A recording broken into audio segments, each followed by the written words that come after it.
coach of the Winnipeg Blue Bombers, with earmuffs on.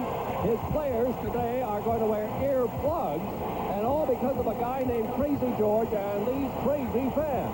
Let me tell you, Cal is an architect of many of his problems, because it was Cal who brought him up in the 70s when he was a head coach here in Vancouver from California, where Crazy George was a mathematics teacher. Now, Cal is going to have to contend with him along with his Bombers.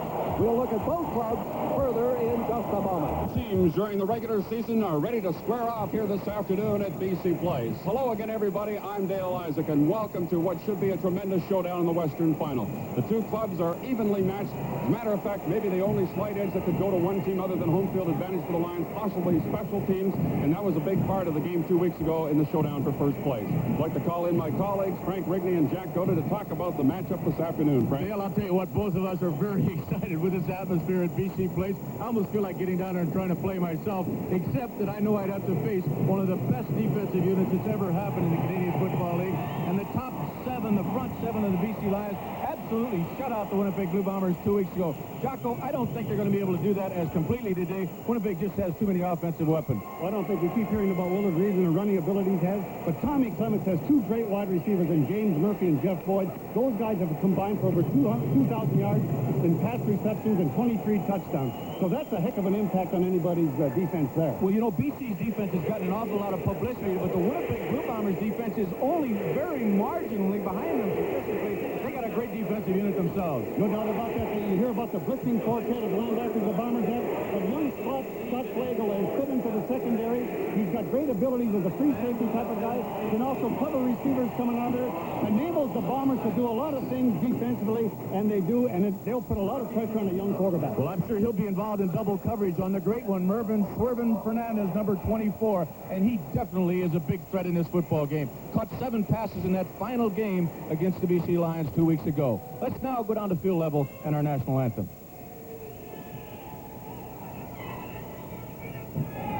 Bagley has it teed up. There's the return man, Willard Reeves and Sean Kehoe, and we're just about set to kick this one off. In the East, they're tied at 8 going into overtime in Toronto. Sean Kehoe mishandles it. Willard Reeves gets it on the hop. Brings it out to the 23-yard line. Yeah, there isn't any question that that noise is going to be a factor in this ball game. The noise level up here is difficult.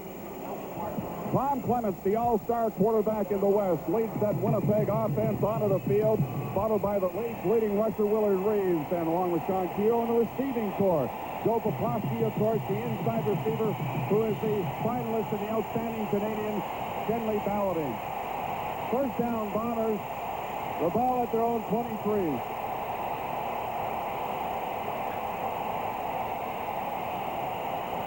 Clemens going deep for Boyd.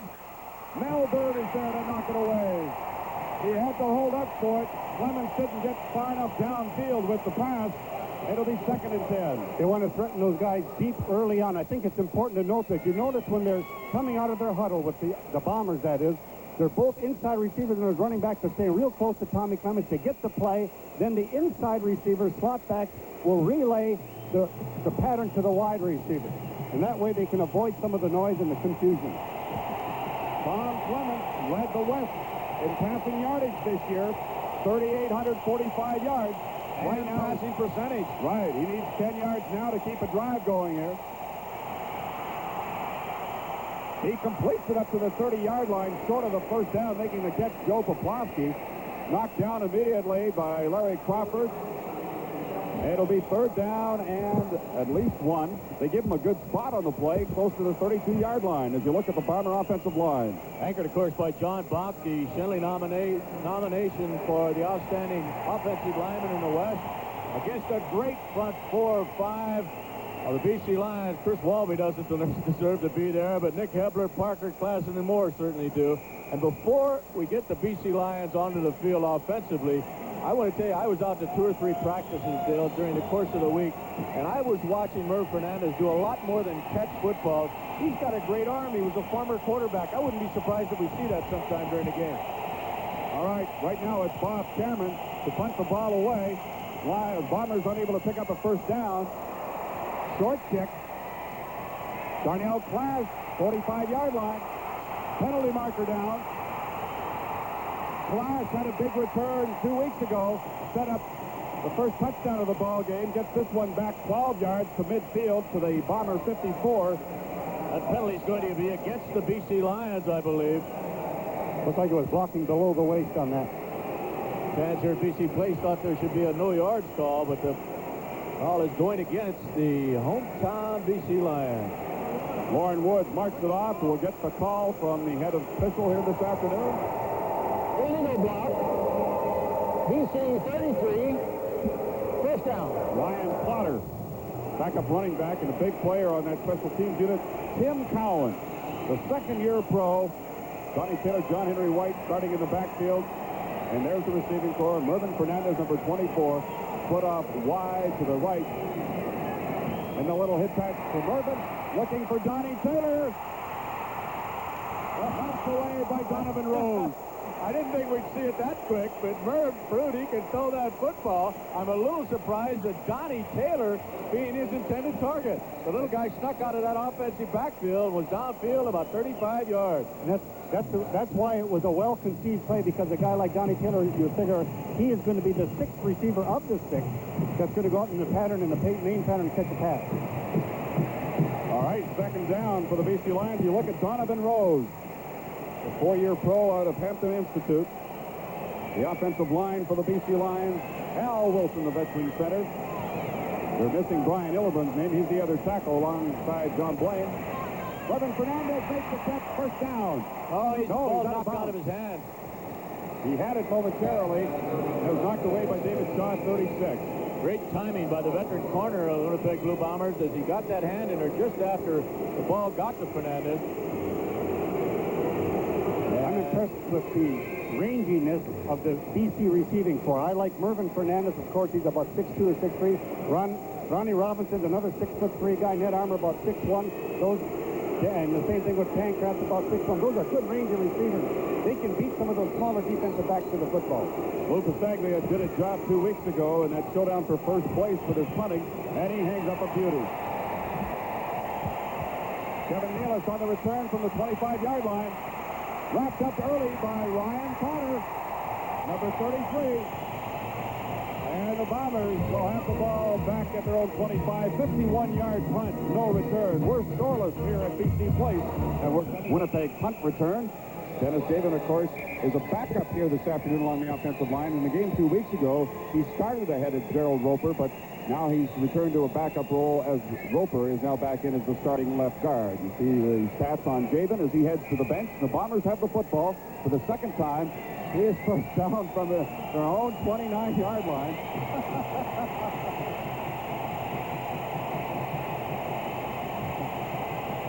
And once again, the noise starts. We just had Tom Clements hung in effigy right next to our booth. We'll try to show it to you. Takes the screen, picked up. 30-yard line by Glenn Jackson, the veteran linebacker.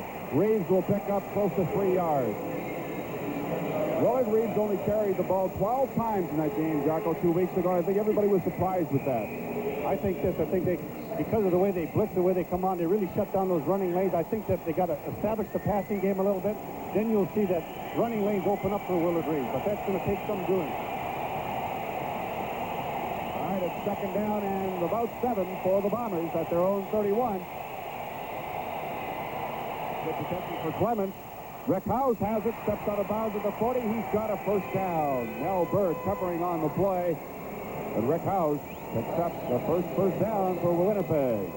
You know, Dale, talking to Cal Murphy prior to the ball game, I said, you know, what really is your plan? As we take a look, the Toronto Argonauts moved into the Grey Cup final in the Eastern Division as they beat the Hamilton Ticats by a single point in overtime. Oh, it's not over. I'm sorry. That's just a score. The overtime is not over. Fumble. Who's got it? The BC Lions have the first turnover of the ball game. Nick Kepler, number 99, comes up with the fumble recovery.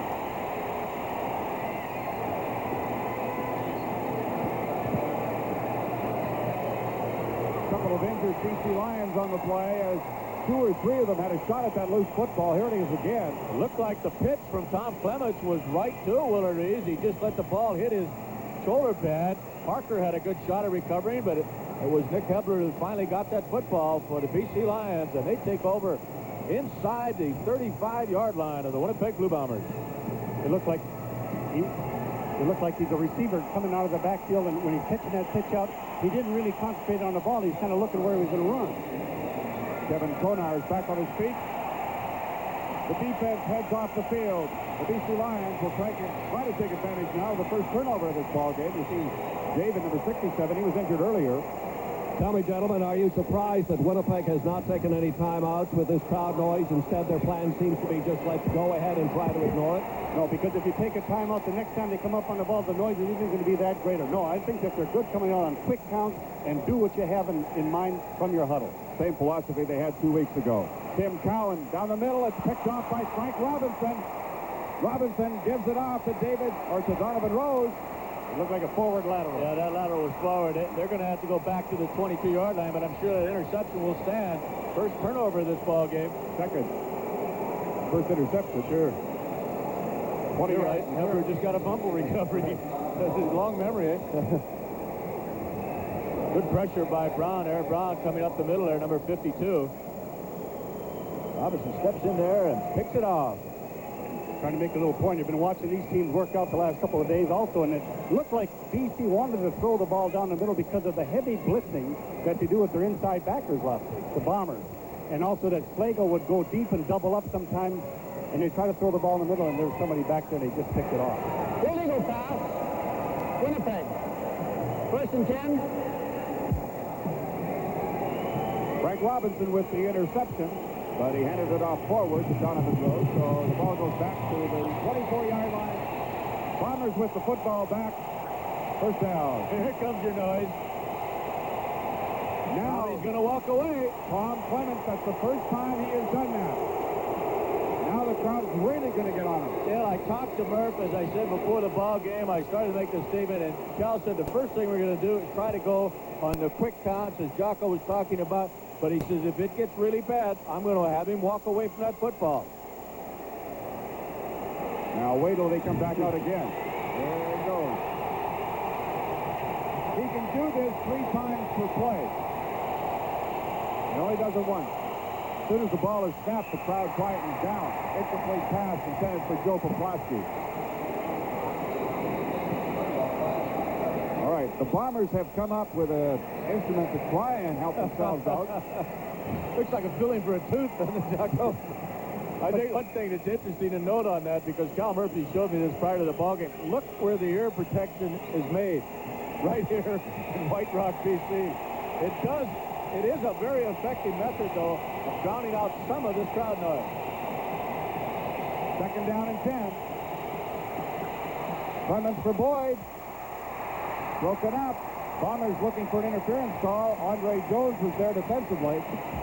And BC is trying to rush Tom Clements with just 4 people. I thought they might blitz a little more early in this ballgame, Jocko. I thought the same thing, you know. I think they feel this way. If they can get the pressure they want out of that front 4, then they're really in good shape. Then they can double up some on those great wide receivers we were talking about earlier in the show. So it's just going to be interesting. There are so many interesting facets of this game. We just have to watch a lot of this stuff unfold. The noise factor is something, but I think that they've worked on that and have controlled that somewhat. Bob Cameron in for his second punt of this first quarter. Moving up quickly, Darnell Clash from his own 53. Pushed away and gets down to about the Bomber 48-yard line. So the BC Lions will have great field position when we come back. We're scoreless here in the first quarter, and we'll return right after this. Peggy Lou is passing through to do a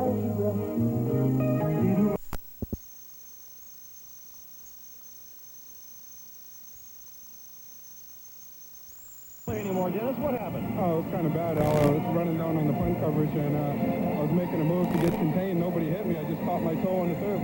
That's such a shame in this big game that I know you've been waiting for all week long. It is. That's the first thing that went through my mind. I want to let my mom know I'm all right. Okay, Dennis. Following a 28-yard punt by Bob Cameron and return of 9 yards by Darnell Clash, the BC Lions will start this drive at the Winnipeg 48-yard line.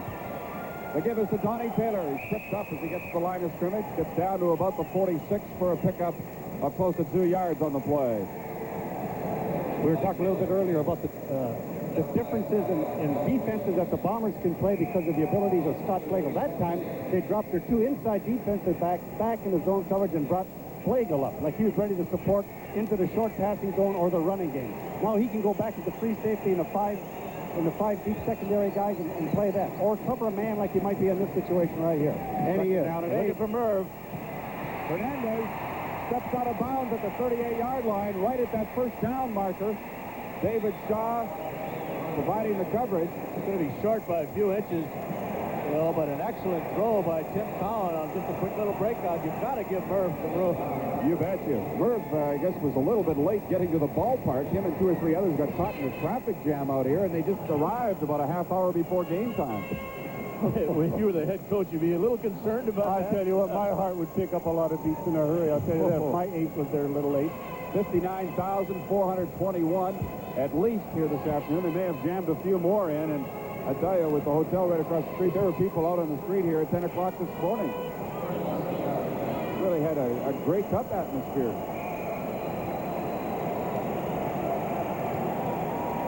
Head coach Don Matthews with his back to the camera, looking at his young quarterback Tim Cowan. It's 3rd down and inches for the Lions. Cowan usually keeps them. This time he has the first down. Just to update you, in Toronto, it's still 9-8 for the Argonauts in overtime, and apparently Rocky DiPietro had scored a touchdown with Smalls back on a legal procedure. Oh.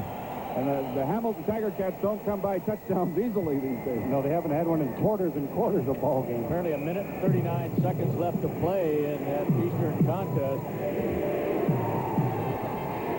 First down, Lions. 7.5 minutes remaining here in the first quarter. The ball at the Winnipeg 36-yard line. No score. Fernandez.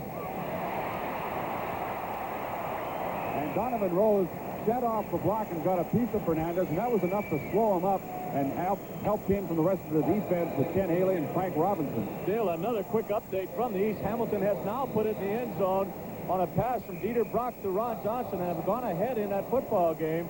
This one did not have a penalty attached to it, so the Ticats are leading the Toronto Argonauts with just about a minute left. What an incredible story. Oh.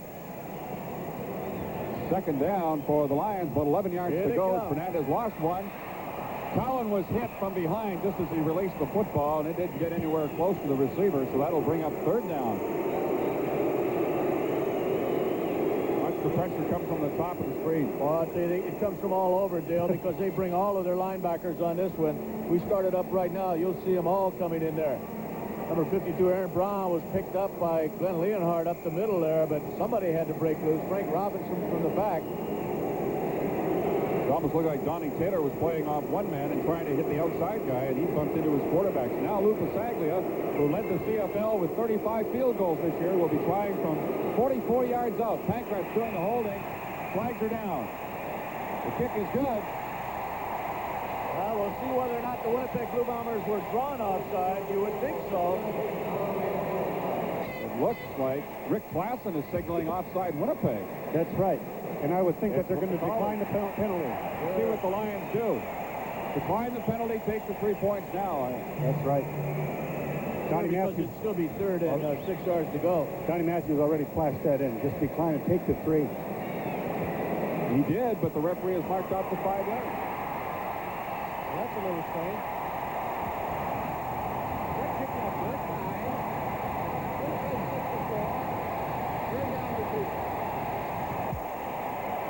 Still, an update once again. There's your story from the East. Ron Johnson, a 29-yard touchdown pass from Dieter Brock. 2-point conversion failed, so with just over a minute left, the Hamilton Ticats are ahead 14-9. That time is left in the first half of the overtime, not the final half. And this time Lou Pasaglia misses it from 39 yards. But they'll get a single point on it. I don't understand. There's a strange call there.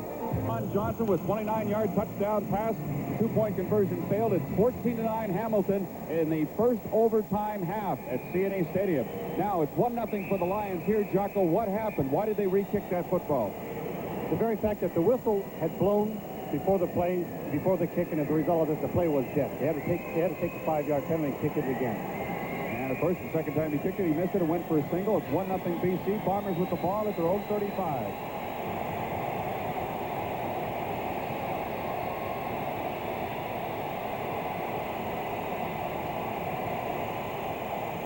Willard Reeves, 42-yard line. Pick up a close to 7 yards on the play. Kevin Konar, Rick Klassen in on the tackle for the Lions. They'll believe it or not, that's the longest gain by Willard Reeves in the last 2 football games against these BC Lions, 7 yards. And you can look what kind of year he had. 33 yards is what he got here 2 weeks ago in the showdown for first place.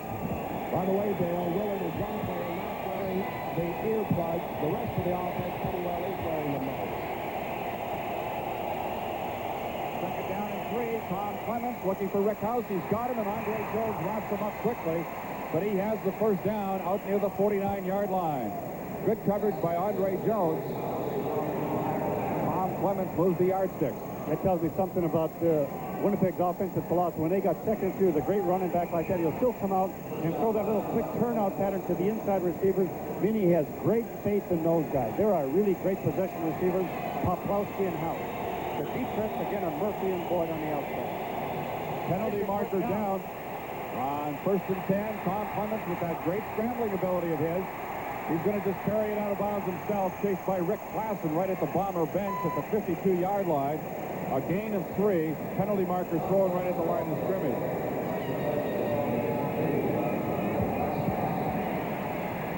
Bring it back. James Murphy may have been offside. Second straight Western final here at BC Place between the Winnipeg Blue Bombers and the BC Lions. 39-21 the score last year in favor of the Lions.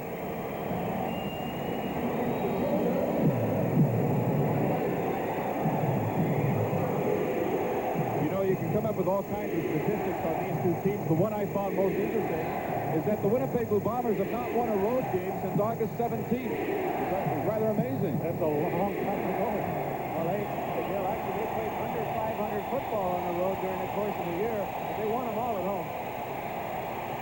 1st and 15, and Boyd is wide open. Mel Bird making the tackle at the BC 40-yard line. Bird just worked himself wide open, and Tom Clements with a 26-yard gain to Boyd. Again, the key is to get time to throw that football, and as you can see, Tommy had all the time he needed. Good break to the outside by Boyd, and they move inside of the 40-yard line now. The BC Lions, there's 4:02 remaining in this first quarter.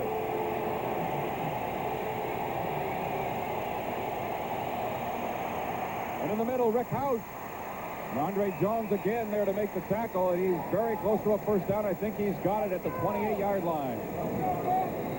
Rick House again with the reception for the Bombers, and that's his third of this opening quarter. He's got 27 yards, 3.5 minutes left in the first. Frank, you mentioned earlier on, they just come with that 4-man rush. They got to change that scheme a little bit because the inside receivers are just finding the open spots, and the outside guys are just running off the corners and coming back to the outside. A good offensive plan against a 4-man rush. Here they come. There they come. There you go. Oh, the ball was almost jarred loose by Andre Jones. Clements did a job just to hang on to it. That's the first time they really came on, and they had great success. You see it often. So they brought Andre Jones from the weak side. Take a look at him right there. And Rick House does not stay in there and to help his quarterback pick him up. Watch number 32 from the bottom of your screen. House has to take the inside man, and there's absolutely nobody there for Jones. And you're right, Dale. An excellent job by Tommy just holding on to the football. Draw play to Willard Reeves. He gets to the 25-yard line. He'd be 6 yards short of the first down. That was second and long for the Bombers, and we'll see the field goal unit come in. And Clements will head to the bench as Bob Cameron comes on, and Trevor Kenner will do the kicking. Cameron, the holder. 2:26 remaining in the first quarter. Bombers will try to go in front here of this field goal attempt. The Argos, on a missed field goal by Hank Olisic, got a single point, so it's now 14-10 in Toronto. They're in overtime. field goal attempt from Trevor Kennard. It is good, and the Winnipeg Blue Bombers go in front of the BC Lions. 3-1. 2:10 remaining in the opening quarter. The teams split their regular season meetings. Winnipeg winning 25-3 in July, and then the Lions coming back and winning 20-3 here just a little over 2 weeks ago.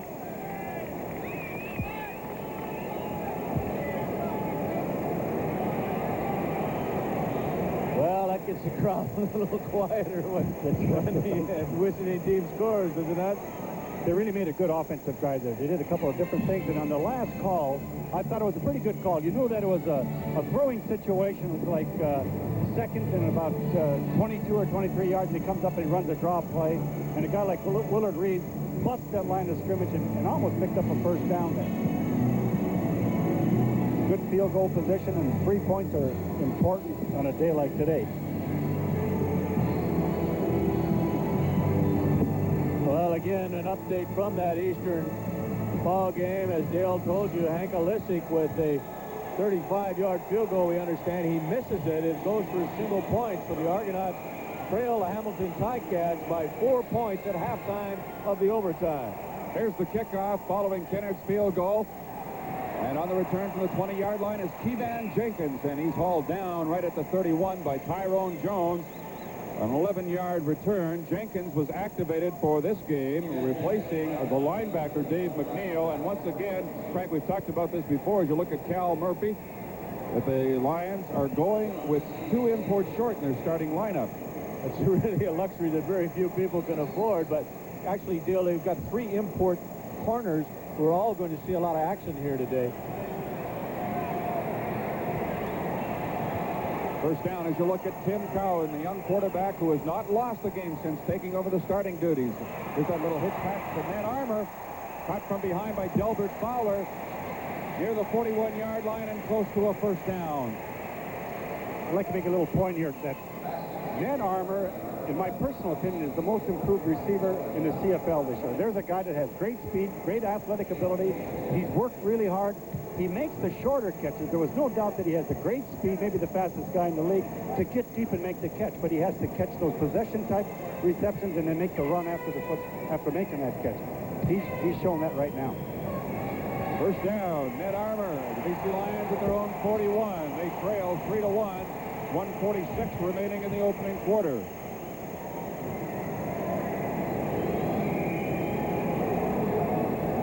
Two teams battling for the right to represent the West in next Sunday's Grey Cup game in Edmonton. What a battle they have in the East today. They're in overtime with Hamilton leading Toronto by 4 points. Cowan trying to hit John Henry White. May have been knocked off stride a little bit by Tyrone Jones, who was rushing. James Parker, Rick Klassen, the rest of that BC defense, and what a good one it is. Gave up the fewest points in the CFL this year. You see him clearing downfield with Murph Fernandez, and I guarantee he's going to draw a crowd wherever he goes. Murph Fernandez has not caught a touchdown pass against the Bombers this year, although he has 12 receptions. Here comes Jones. Cowan has to step up, and the middle opens up for him. Cowan has the first down as he dives out to the 53-yard line. 12-yard gain for the BC Lions. Jones is sacked, designated sack man for the Winnipeg Blue Bombers. Comes up the middle, tries to go up and over the offensive line, but watch the job that Cowan does of avoiding him, and then there's an open spot down the middle. Tim sees it and takes off for the first down. Right there. Good job of the young quarterback. Quarterbacks will take off running today because there is no tomorrow if you lose. It's a sudden death situation. First down, Cowan putting it up. Fernandez, incomplete.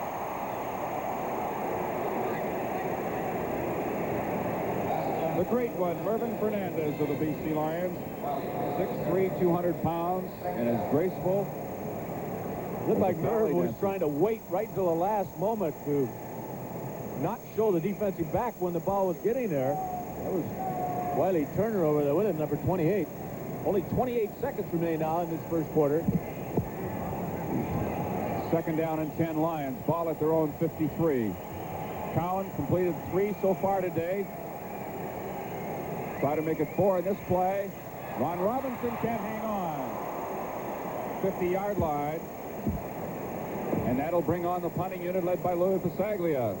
Well, he looked like he had that ball out there in a tray. They're lucky one of those defenders didn't take it away from him. That's just what I thought was going to happen. Watch this, yeah. He just comes underneath the cover, just let the linebackers back off, and then they react to the football.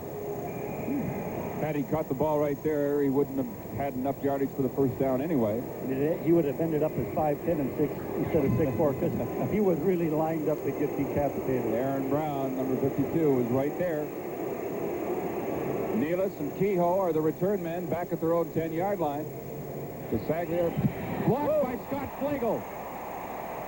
The ball rolls out of bounds at the BC 45-yard line, and a big break for the Winnipeg Blue Bombers as the first quarter comes to an end. Scott Flegel, number 14, the guy. And the Winnipeg Blue Bombers will have great field position. At the end of the first quarter, the score is Winnipeg 3 and BC 1, and we'll be returning with the second quarter in just a moment. This is a new, longer-lasting heart for your electronics. The improved Duracell battery, now with even longer life. Today's high-performance electronics take a lot out of your batteries, so we loaded... Takes the inside, the up back that blocks to the outside, so a big turnover for the Winnipeg Blue Bombers. First down from the BC 45-yard line. The teams have changed ends as we get the second quarter underway. This is Willard Reeves, the number 1 rusher in the CFL, stopped after a gain of a couple by Tyrone Cruz. Now let's take a look at the Chevrolet first quarter stats. And the Winnipeg Blue Bombers with the edge on the scoreboard and in total offensive yardage, 74-25. And it's their defense really this afternoon, Jocko, that's doing a job. I don't think there's any doubt that these two teams are both going deep for Sean Kehoe. He's got him inside the 10-yard line. Sean Kehoe with a perfectly thrown football from Tom Clements, 37 yards. They caught the BC Lions in a blitz. If we start this up here now, you'll see Nelson Bird, number 4, the safety. Stop it there. Here's Bird coming in on a safety blitz. Winnipeg Blue Bombers experienced quarterback Tommy Clements reads it and goes deep. A big, big play all the way down to the 6-yard line.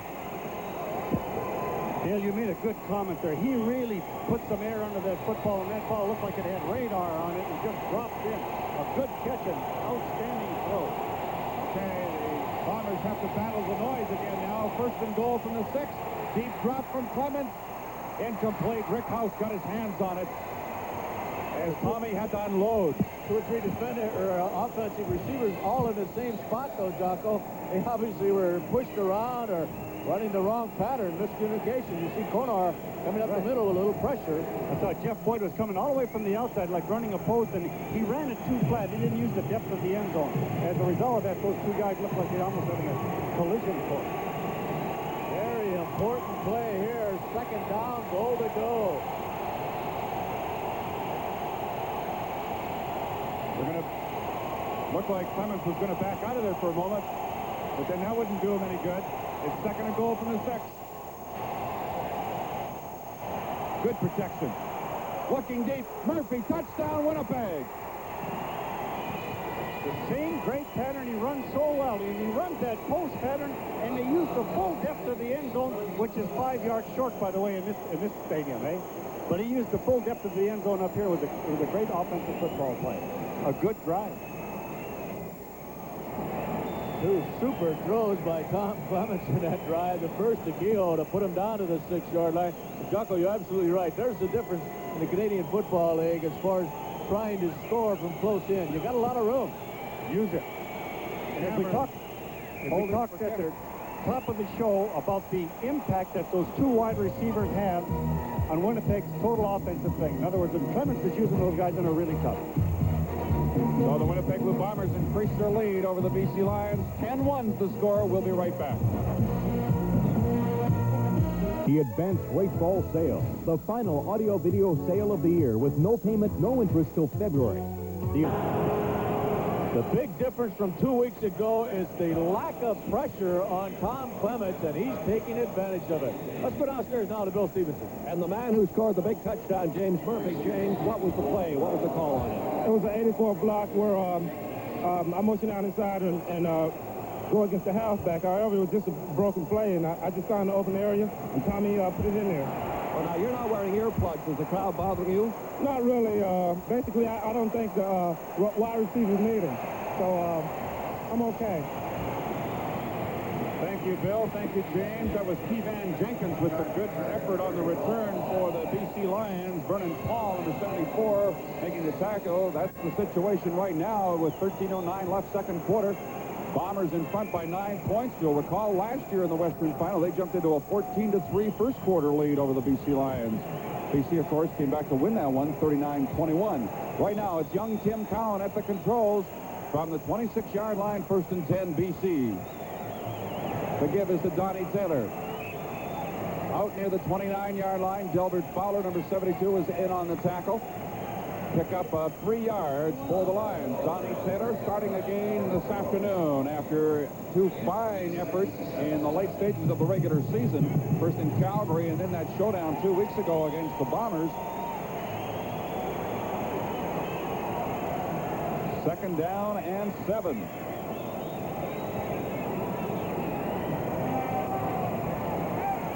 Over the middle to Donnie Taylor. The pass was a little bit low, and Taylor could not come up with it. Penalty marker down.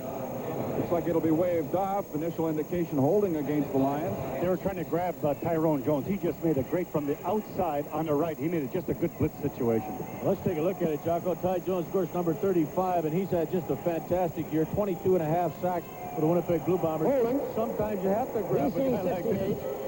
Otherwise, lose a quarterback. John Blaine, big number 68, called on it. So with the penalty being refused, Louis will have to kick it away once again. 12:15 now remains in the first half. Watch the BC Lions on the punting team. They're all looking for number 14. Point him out. Where's he coming from? Here he is, because he's coming on fast. Scott Flagel broke through and blocked one on Pasaglia in the first quarter. He gets this one off. Not a great kick. It's a good bounce. Kevin Nealis at his own 40-yard line, surrounded, gets it back to the 45, 46-yard line. Bernie Guer, number 7, was there. 6-yard return, 41-yard kick. And, of course, the entire CFL season will wrap up next weekend. We've got it all for you right here on CTV. Saturday's lineup includes the 83 Grey Cup replay. And that's followed by the Grey Cup Parade live, 3:30 Eastern Time from Edmonton. And, of course, then on Sunday, the big day, the Grey Cup pregame show here on CTV and the game itself, what it's all about. You can get all the Grey Cup coverage on CTV. Willard Reeves, 50-yard line for a gain of 4 yards. Tyrone Cruz, James Parker, helped out by Nelson Martin to bring the CFL rushing leader down. 2nd and 6 facing the Bombers. They lead it 10-1. Field goal by Kennard in the first quarter and a touchdown just a few moments ago on the pass from Clemens to James Murphy. 6-yard scoring play. You get the feeling right now that the offensive line of the Winnipeg Blue Bombers is handling this BC defensive team at least a lot better than they did 2 weeks ago. Exactly right. Willard Reeves took the pass over the middle, and he was hit immediately by Kevin Konar, number 31, who continues to have what has been an outstanding season. Great job by Mac Moore of putting pressure on Clements coming up the middle there. Mac Moore, number 78, doesn't get as much credit as some of the other defenders for the BC Lions, but look at the move he made there on Pastaya, right at Tommy Clements' feet when he throws that football. Cameron's into punt. They came up short on that 2nd down effort. The ball at the Winnipeg 54. It's 3rd down and 2. There you see the score now in Toronto as Hank Olisic has connected on a field goal. He has from 40 yards out. 2 minutes and 50 seconds left. What a ball game they're having in Toronto. We've got a great one going here. 10-1 Winnipeg, and Cameron to punt it away. This is possibly his best punt of the afternoon. Moving up to take it, Larry Crawford looking for that little seam to break it, and he gets out to the 25-yard line. Maybe asking if there should have been a flag there for no yards. A 12-yard return after a 43-yard punt. The score is Winnipeg 10 and BC 1. We have 10-13 remaining second quarter. We're coming right back to BC Place Stadium in a moment. What's a full-size pickup got to be? Tough, sure, but tough's not enough. You want hard-working, aren't you? That punt block and give him good field position, and then he punched in on us we're just going to have to come back and try to take control of the game defensively, and hopefully our offense can move the football. A little disappointing after 11 consecutive quarters, eh? Well, I mean, we're not invincible. People are going to execute. And Tom Clements is a heck of a quarterback, and they have a fine offense, and they just executed to the T, and they scored a touchdown on us. 15-yard gain from Tim Cowan to John Henry White as you listen to Rick Klassen talk about the respect these two teams have for each other. Here's another look at that last play. Big by Cowan. Tony Norman, 55 in there with a little pressure. Well, that's a tough one for a linebacker to defend, Jocko. Because both inside linebackers are going on an angle to the outside, and the good receiver comes back into the middle like that. It's a difficult thing. That's the 100th completion of the year for Tim Cowan as he hands off now on first down to Donnie Taylor. He gets it out to about the 44 for a pickup of 4 yards. Second down and 6 coming up. Boy, what a great move by Delbert Fowler, the big linebacker, number 72. Watch John Henry Wright try to go up there and pick him up. He just takes that inside route and makes the tackle. What a great move down to the inside. Riggs, you might notice, I guess, that the decibel count has really gone down in this stadium, as many said it would if the Bombers took the lead early. John Pancratz, first down, 15er back now, 45-yard line, and that'll bring the crowd back to life here at BC Place as the Lions get back-to-back first downs, and they move into Winnipeg territory, a gain of 21 by number 21, John Pancratz. That guy has always been a great possession receiver, makes key catches, and this is just a good little turnout pattern. Catches the ball, and then he looks like a halfback getting it back upfield. David Shaw got back downfield to make the tackle. The Lions on the move now as you look at Pancratz. First down from the Winnipeg 45. This is John Henry White picking his way through the middle to the 44, and a gain of 6 yards. John Sturdivant, number 57, was there from his defensive end spot to make the tackle.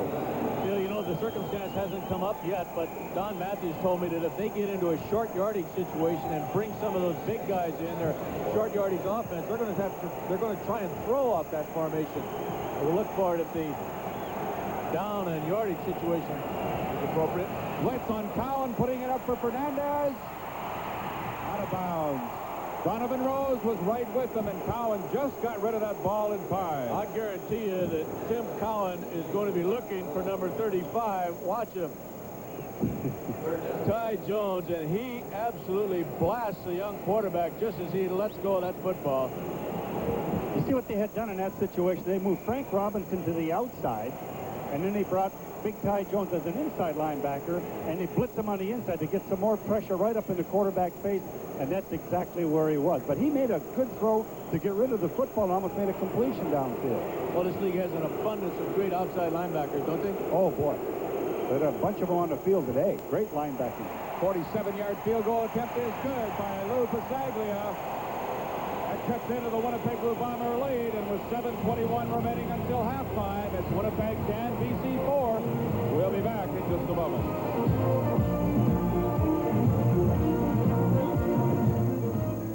If you come right down to it, I think you could honestly say 7:21 remaining until halftime. The Bombers have the football at their own 35-yard line following the field goal by Lou Pasaglia. They're into the last 2 minutes of that first overtime session in Toronto, and the Hamilton Tiger Cats are hanging on to a 1-point lead over the Argonauts. Tom Clements coming out over the football here at BC Place Stadium. The wave is going strong. Clements just dumps it off to Sean Kehoe, and he's unable to hold on to it. After making a big catch to set up a touchdown in the first quarter, Kehoe lets an easy one get away from him.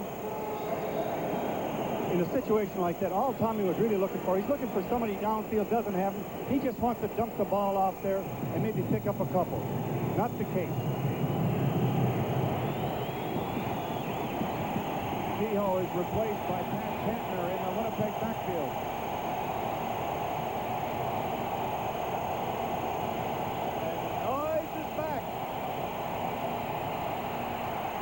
Boyd is wide open.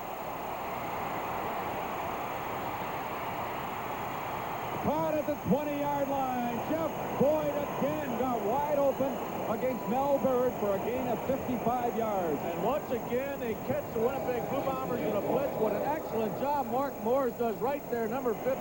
Watch him step back and pick up James Quick Parker. Parker's trying to come up the middle here, and Morris does an excellent job of picking him up. A lot of time for Clemens to throw the football, and an excellent throw of the veteran quarterback once again. When Clemens is hot, he is really tough, and he's having a heck of a day. And again, he's just using those wide receivers just beautifully. Jeff Boyd gives the Bombers a first down at the BC 20-yard line.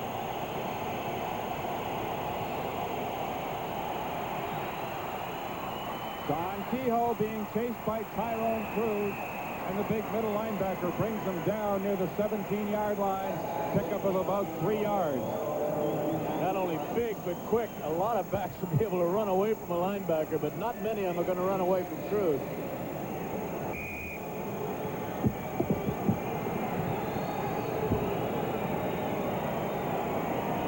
We understand that Joe Barnes is now quarterbacking for the Toronto Argonauts as that game is down to the final 2 moments.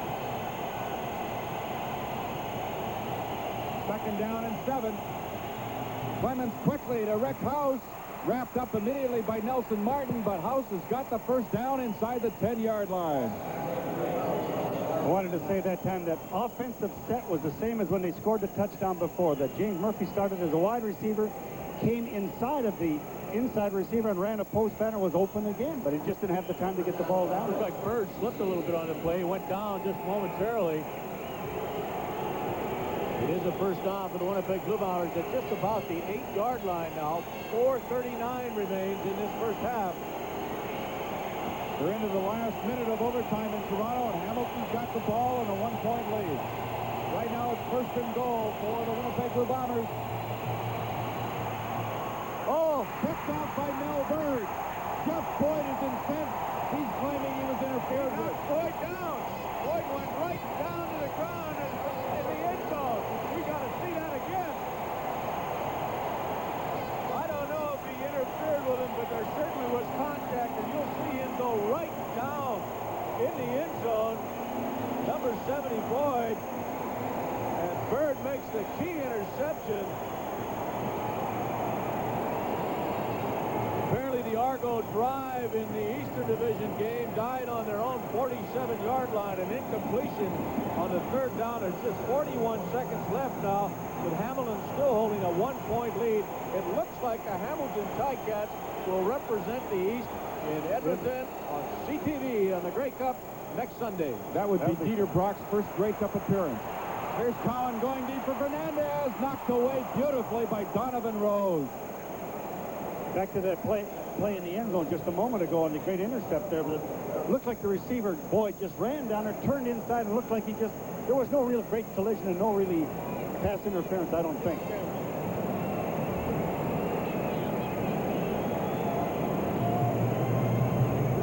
Donovan Rose with the great position on Fernandez to knock that ball away. It's second down and 10 for the Lions. The ball at their own 25-yard line.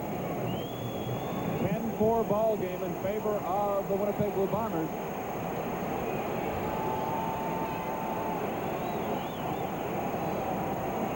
Big pressure on Tim Cowan, and he never had a chance as Tyrone Jones, number 35, was there to hurry. Whoa, when that guy comes, is he quick? He is. Tie Quick Jones. I've talked about this many, many times during the year. There are certain guys that can blitz, and there are other linebackers that can't blitz. It's just like certain running backs can run inside and certain can't. They moved him to a third different linebacker position that time, and he came on like a bullet, and he really creates havoc. 22.5 quarterback sacks over the course of the year, so Ty Jones is certainly not doing anything unusual. He always puts pressure on him. And it hurts besides, you know what I mean? Other than upsetting the play, it hurts. Bisaglia is in the punt from deep in his own zone, and he gets a good one off. Beautiful. Sails this one back to Kevin Nealis at his own 37-yard line. And he runs right into Bernie Blair at the 43. A late hit will go against the Lions. 57-yard punt and a return of 6 yards, but somebody came in late. T. Van Jenkins, I believe, came in late on that play, made the hit. A late hit. Bernie Glier had him all wrapped up and tackled. Watch this.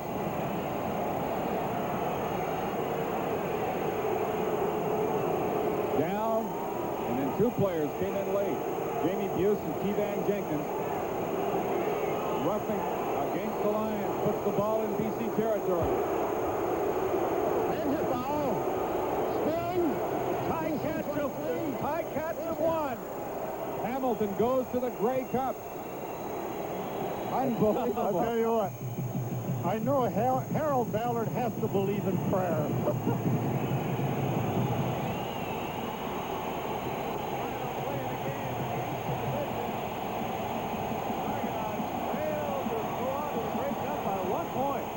Willard Reeves as we get back to the live action here in Vancouver. He gets inside the 50-yard line to about the 49 for a pickup of 3 yards. Tackled on the play by Nick Hebler. And we have 2:53 left in the first half here. You see that Tiger Cats coach Al Bruno happy as they upsets Toronto. We're coming right back to BC Place Stadium in a moment. Until halftime here in Vancouver. The Bombers leading the Lions by 6 points. Hamilton has defeated Toronto. And just a little over a month ago, they were 3-9-1. Well, 6-9-1 on the year, Dale. They would have been out of the playoffs in the Western Division of the CFL. Look at the pressure. Clemens got away from a big rush. Gets away from Parker. What a job by Tommy Clemens. Joe Poplawski with the cross inside the 45-yard line. Wow. Tommy avoided at least 3 BC Lions on the play. Not the least of which was Quick Parker right at the end. And Joe Poplawski has moved them almost to a first down. They're at the 43-yard line of the Lions, and Tom is signaling to Murphy that they're about a yard short. Watch this move on Quick Parker. Oh, what a beautiful play by Clement. It's third down, and the Winnipeg Blue Bombers will gamble with 2:32 remaining in this first half. It's about a full yard.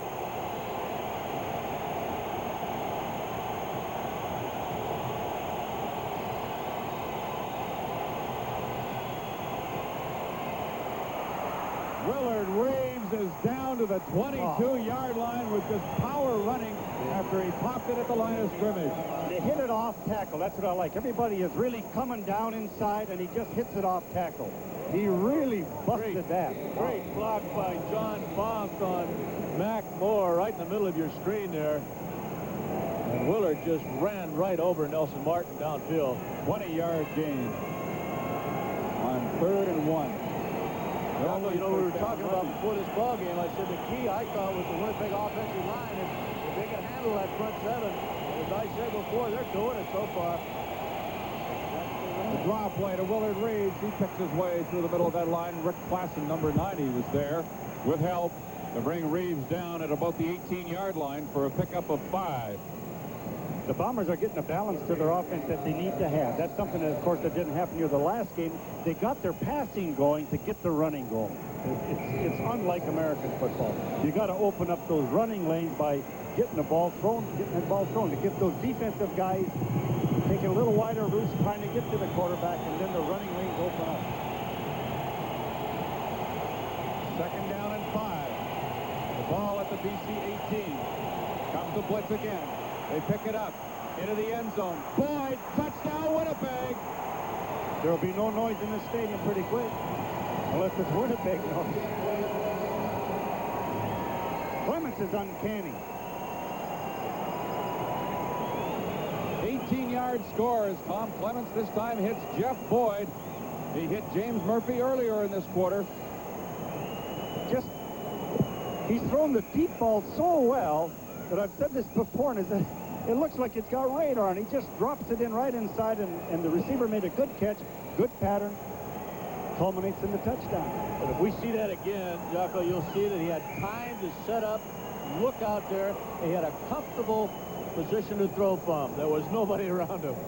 Keith Gooch was the defender on the play, but clearly Boyd beat him for the major score. 1:43 remains now in this first half, and Winnipeg's opened up a 16-4 lead.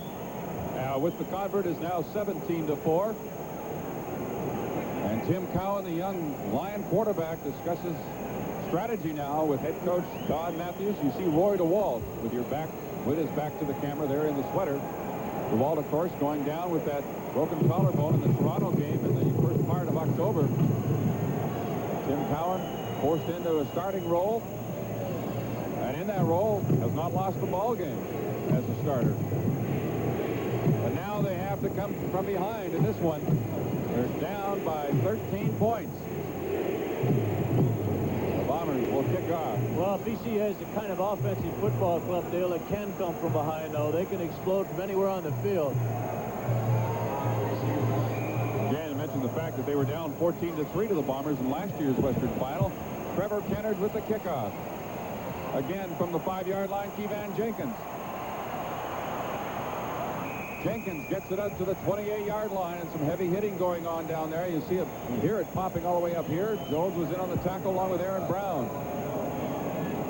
You know, a tremendous amount of credit has to be given to the Hamilton coaching staff and organization. Now, to talk about coming from behind. They came from behind, so far behind the last number of weeks, and to win that and go out to the Grey Cup, it's really something. Let's go to Bill Stevenson. Jeff Boyd, the man of the hour. You made a very big catch earlier. Now this touchdown catch, and that has to really put Winnipeg up on top. Well, we came here to win the ball game. BC's tried to intimidate us all week long. Saying that we're Canada's team. We want to prove that we're here to play. We're a Grey Cup contender. Winnipeg fans need a Grey Cup team. We've just had another turnover. Cowan is injured on the play as they came with everybody and they got to him. Looks like Sturdivant made the play. You betcha, the ball came loose. Stan Miklos was the first guy in there watching. He's number 75. He's 75, come up the middle there. He takes a shot at Cowan, strips that football away from him.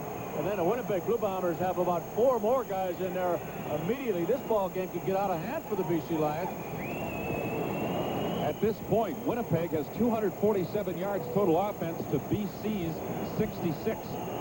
And a 17-4 lead, and the Bombers threatening to increase that lead right now. Their first down at the BC 19-yard line.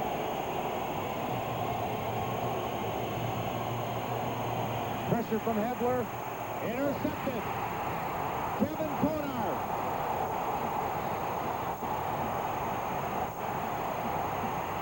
All the way to the Winnipeg 43-yard line.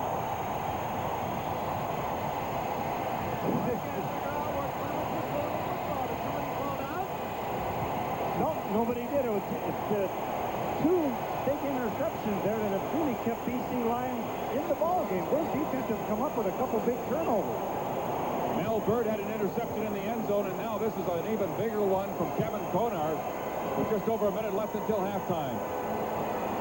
I think he was expecting Willard Reeves to break to the outside, and Willard did not do so. The ball was thrown right to Kevin Konar. Only the second interception of the year for Konar, and it's a biggie. Tim Cowan now.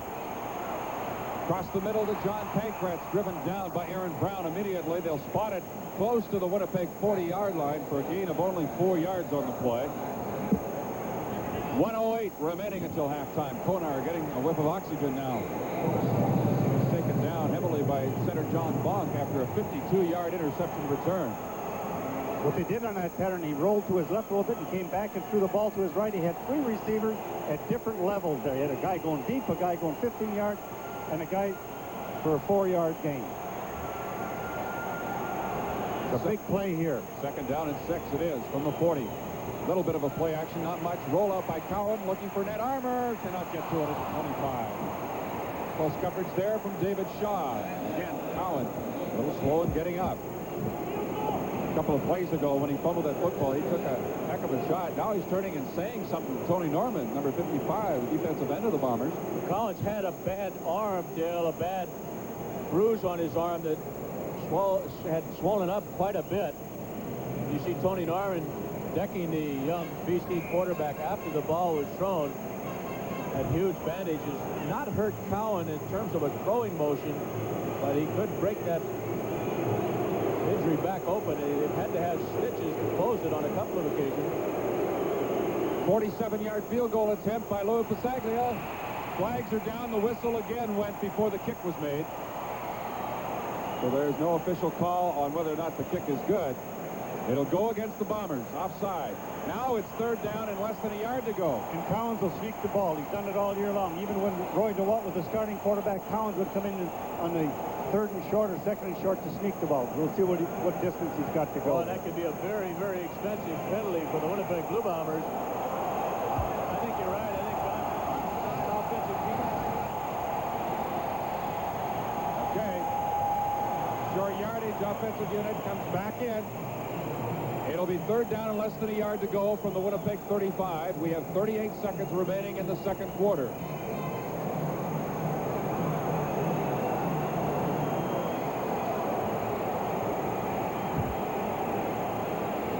Cowan Keats has the first down, it would appear, from here anyway. Again, you talk about the ability of certain guys to do certain things. Watching that game earlier today, Dieter Brock, I must have seen him run the quarterback sneak back maybe 950 times. He makes it every time. I'll tell you what, how frustrating, though, for a coach when your kick coverage team gets a penalty like that and allows the other ball club to keep possession. All right, we have our usual halftime features coming up yesterday. The CFL, along with the CFL this week. We'll have the highlights from that Eastern final as well as first half highlights from this ball game. First down, Lions from their own from the Bomber 34. Net Armour almost intercepted by David Shaw. Time very much becoming a factor here now as we have just 26 seconds showing on the clock. BC getting a break with that offside. David Shaw on the pass defense there. To the credit of the Winnipeg corners, Donovan Rose and David Shaw, the wideouts really haven't been a factor for the Lions in this first half. Referring, of course, to Ned Armour and Mervyn Fernandez. Second down and 10. Cowan looking for Armour again, alone in the middle. Bumped away by David Shaw. The ball goes incomplete. Armour wants an interference call. He's not going to get one. It'll bring up third and 10. Armour would not have made that catch. He just couldn't have made the catch anyway.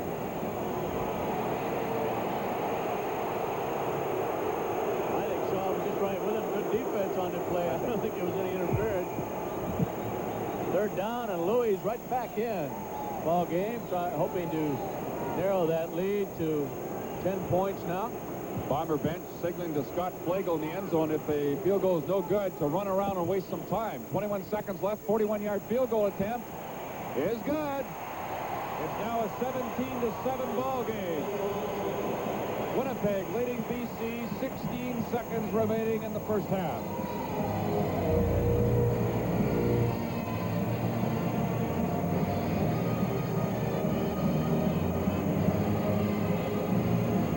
The two clubs battling for the right to represent the West in next Sunday's Grey Cup game in Edmonton against the Eastern representative, the Hamilton Tiger Cats. Hamilton winning in overtime against the Argonauts in Toronto, 14-13, and Dieter Brock going to the Grey Cup for the first time in his career. That's really an amazing thing there, you know, and then I bet you the people in Winnipeg are rooting for their Bombers. They would like to see Dieter Brock versus Tommy Clements in the Grey Cup. And we want to remind you that you'll see all the Grey Cup coverage here on CTV, starting with the Grey Cup replay from 1983 on Saturday as Tom Clements just grounds the football. They'll run out the clock here with just 15 seconds remaining. You'll see the Grey Cup parade on Saturday, then on Sunday, the pregame show followed by the big game itself. All of it live on CTV.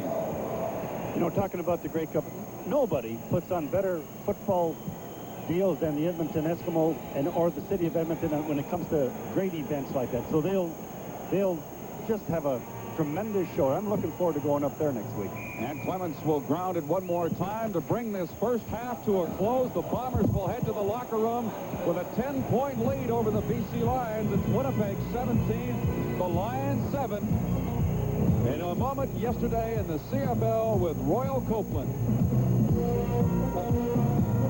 He personally destroyed the Eskimos, firing 4 touchdown passes and running for one of his own to capture his third Rothman's Offensive Star of the Week honor. The former Notre Dame signal caller had 24 completions in 33 attempts. In the rain in Hamilton, Tiger Cat defensive safety Paul Bennett, number 24, had the satisfaction of scooping up a Montreal fumble and returning it for the touchdown that gave the Tiger Cats a lead they never relinquished. It's been a frustrating season for Bennett, but he came up big to win Defensive Star honors. Bennett's teammate, defensive tackle Mike Walker, number 61, produced 2 quarterback sacks and 4 individual... And we're happy to be here to bring you this Western final, and Trevor Kennard will kick off to get this third quarter underway. He puts it deep to Kevon Jenkins, waiting inside his own 5-yard line. Jenkins finds a lane and does a good job of bringing it back out to the 37-yard line. Talk about the advantage the BC Lions have over the Winnipeg Blue Bombers being their specialty teams. You need something like that to keep the excitement going. That was an excellent return by Jenkins. We're just into the second half of this ball game. The BC Lions trail by 10. Tom Clements has thrown touchdown passes to Jeff Boyd and James Murphy, and a field goal by Trevor Kennard for their 17 points. As the handoff goes to John Henry White from Tim Cowan. He's out across the 40 to about the 43-yard line, brought down by Tyrone Jones. As you look at the first half statistics, courtesy of Chevrolet, total yards, Winnipeg 237, BC just 60. Hammer job. Whoa. A total offense of only 181 yards in the entire football game for the Winnipeg Blue Bombers last time these two teams met. The only points for the Lions so far, a pair of field goals and a single by Pasaglia, and Tim Cowan is hit just as he released that football. John Sturdivant, number 57. And Cowan is very slow in getting up. He has been rocked hard here 2 or 3 times, and of course he has that bad elbow. When I said about a hammer job, that's what I meant. In other words, when they come on and they put such pressure on that if they pick up the linebacker, then a guy like Sturdivant gets the one-on-one and he slips inside, and they're right up in his face, and they put some hits on the quarterback, and he's defenseless. Boy, he's taking some shots.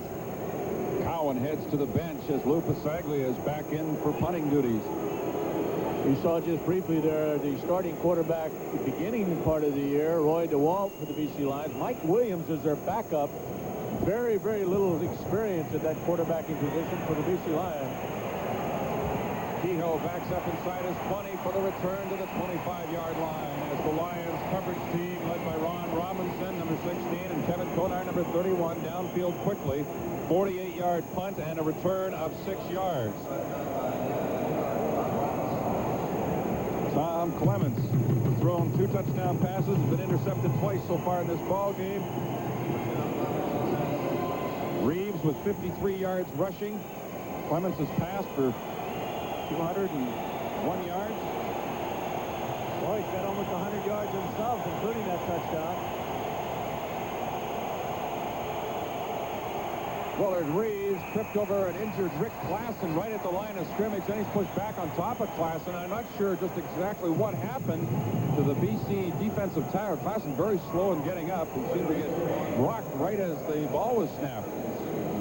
But he's back on his feet now. Number 9, he's pretty groggy, as you see there in your picture. But he's going to stay in the ball game. It's always interesting to see what happens early in the second half, what adjustments people have to make defensively and offensively. I think BC really has to come on and really pressure these guys on defense. They're certainly capable to be here to bring you this Western final, and Trevor Kennard will kick off to get this third quarter underway. He puts it deep to Kevon Jenkins, waiting inside his own 5-yard line. Jenkins finds a lane and does a good job of bringing it back out to the 37-yard line. Talk about the advantage the BC Lions have over the Winnipeg Blue Bombers being their specialty teams. You need something like that to keep the excitement going. That was an excellent return by Jenkins. We're just into the second half of this ball game. The BC Lions trail by 10. Tom Clements has thrown touchdown passes to Jeff Boyd and James Murphy, and a field goal by Trevor Kennard for their 17 points.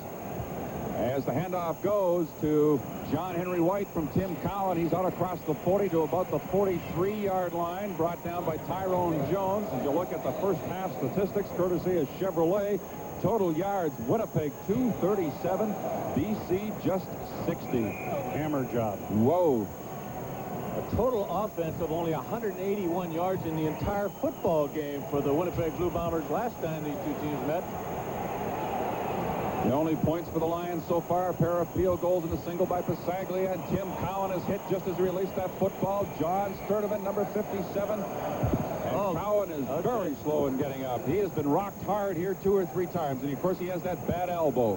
When I said about a hammer job, that's what I meant. In other words, when they come on and they're put such pressure on that if they pick up the linebacker, then a guy like Sturdivant gets the one-on-one and he slips inside and they're right up in his face and they put some hits on the quarterback and he's defenseless. Boy, he's taking some shots. Cowan heads to the bench as Lou Pasaglia is back in for punting duties. We saw just briefly there the starting quarterback at the beginning part of the year, Roy DeWalt for the BC Lions. Mike Williams is their backup. Very, very little experience at that quarterbacking position for the BC Lions. Kehoe backs up inside his 20 for the return to the 25-yard line as the Lions coverage team led by Ron Robinson, number 16, and Kevin Konar, number 31, downfield quickly. 48-yard punt and a return of 6 yards. Tom Clements has thrown 2 touchdown passes, has been intercepted twice so far in this ball game. Reeves with 53 yards rushing. Clements has passed for 201 yards. Boy, he's got almost 100 yards himself, including that touchdown. Willard Reeves tripped over an injured Rick Klassen right at the line of scrimmage. Then he's pushed back on top of Klassen. I'm not sure just exactly what happened to the BC defensive tackle. Klassen very slow in getting up. He seemed to get rocked right as the ball was snapped. But he's back on his feet now. Number 9, he's pretty groggy, as you see there in your picture. But he's going to stay in the ball game. It's always interesting to see what happens early in the second half, what adjustments people have to make defensively and offensively. I think BC really has to come on and really pressure these guys on defense like they're certainly capable of. Second down and 8. Clements looking for Poplawski. He's got him for a first down out at the 37, 38-yard line. You look at Tyrone Jones, the designated pass rusher for the Winnipeg Blue Bombers, and he gets to the quarterback very quick. Dale, one of the things that the Winnipeg Blue Bombers have done really, really well today is keep James Quick Parker out of there. You really haven't heard much from number 40, and that's really unusual. Joe Poplawski, number 71, just caught that first down pass. The Bombers now out at their 38-yard line. They lead by 10. We're in the third quarter. The pitch to Willard Reeves. Willard Reeves fighting for yardage for 5. Let's go to Bill Stevenson with Delbert Fowler. Delbert, I know that you looked at the defense and the fact that the BC Lions, 10 points down, have to come back. Now, what are you hoping to do against them, and what do you think they'll try to do offensively? Well, we think that they'll try to throw the football and, mix it up and try to run also. They have a good offense. We just want to stay on top of them defensively and get our offense to football. Are you going to put more pressure on them, blitz a little more than you did in the first half? Well, we're just going to play pretty much what we've been playing. Nothing special. You just have to get after them. I think it's going to come down to who wants it the most. Second down and 5 for the Bombers. Rick House getting open at the sidelines to make the catch.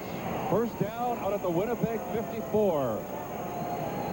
Again, Tommy Clements and the coaching staff offensive scheme is excellent. In other words, they like to run down and get those deep receivers. If they don't have them open, then the 2 inside guys, House and Poplawski, in any kind of weather and any factors, have always been outstanding receivers. They're great possession receivers, and they move the sticks. They get the first downs when you need them, and that's what they've done right there. Back-to-back first downs. First by Poplawski, then by House. Now the drop play to Willard Reeves, and Tyrone Cruz and Nelson Martin stop him at the BC 50-yard line, but he has 6 yards. It'll be second down and 4 for the Lions. Well, it's nice when you got a ground game, Jocko, where you can pick up 6 or 7 yards on that first down. You got a couple of options then on second, 3 or 4.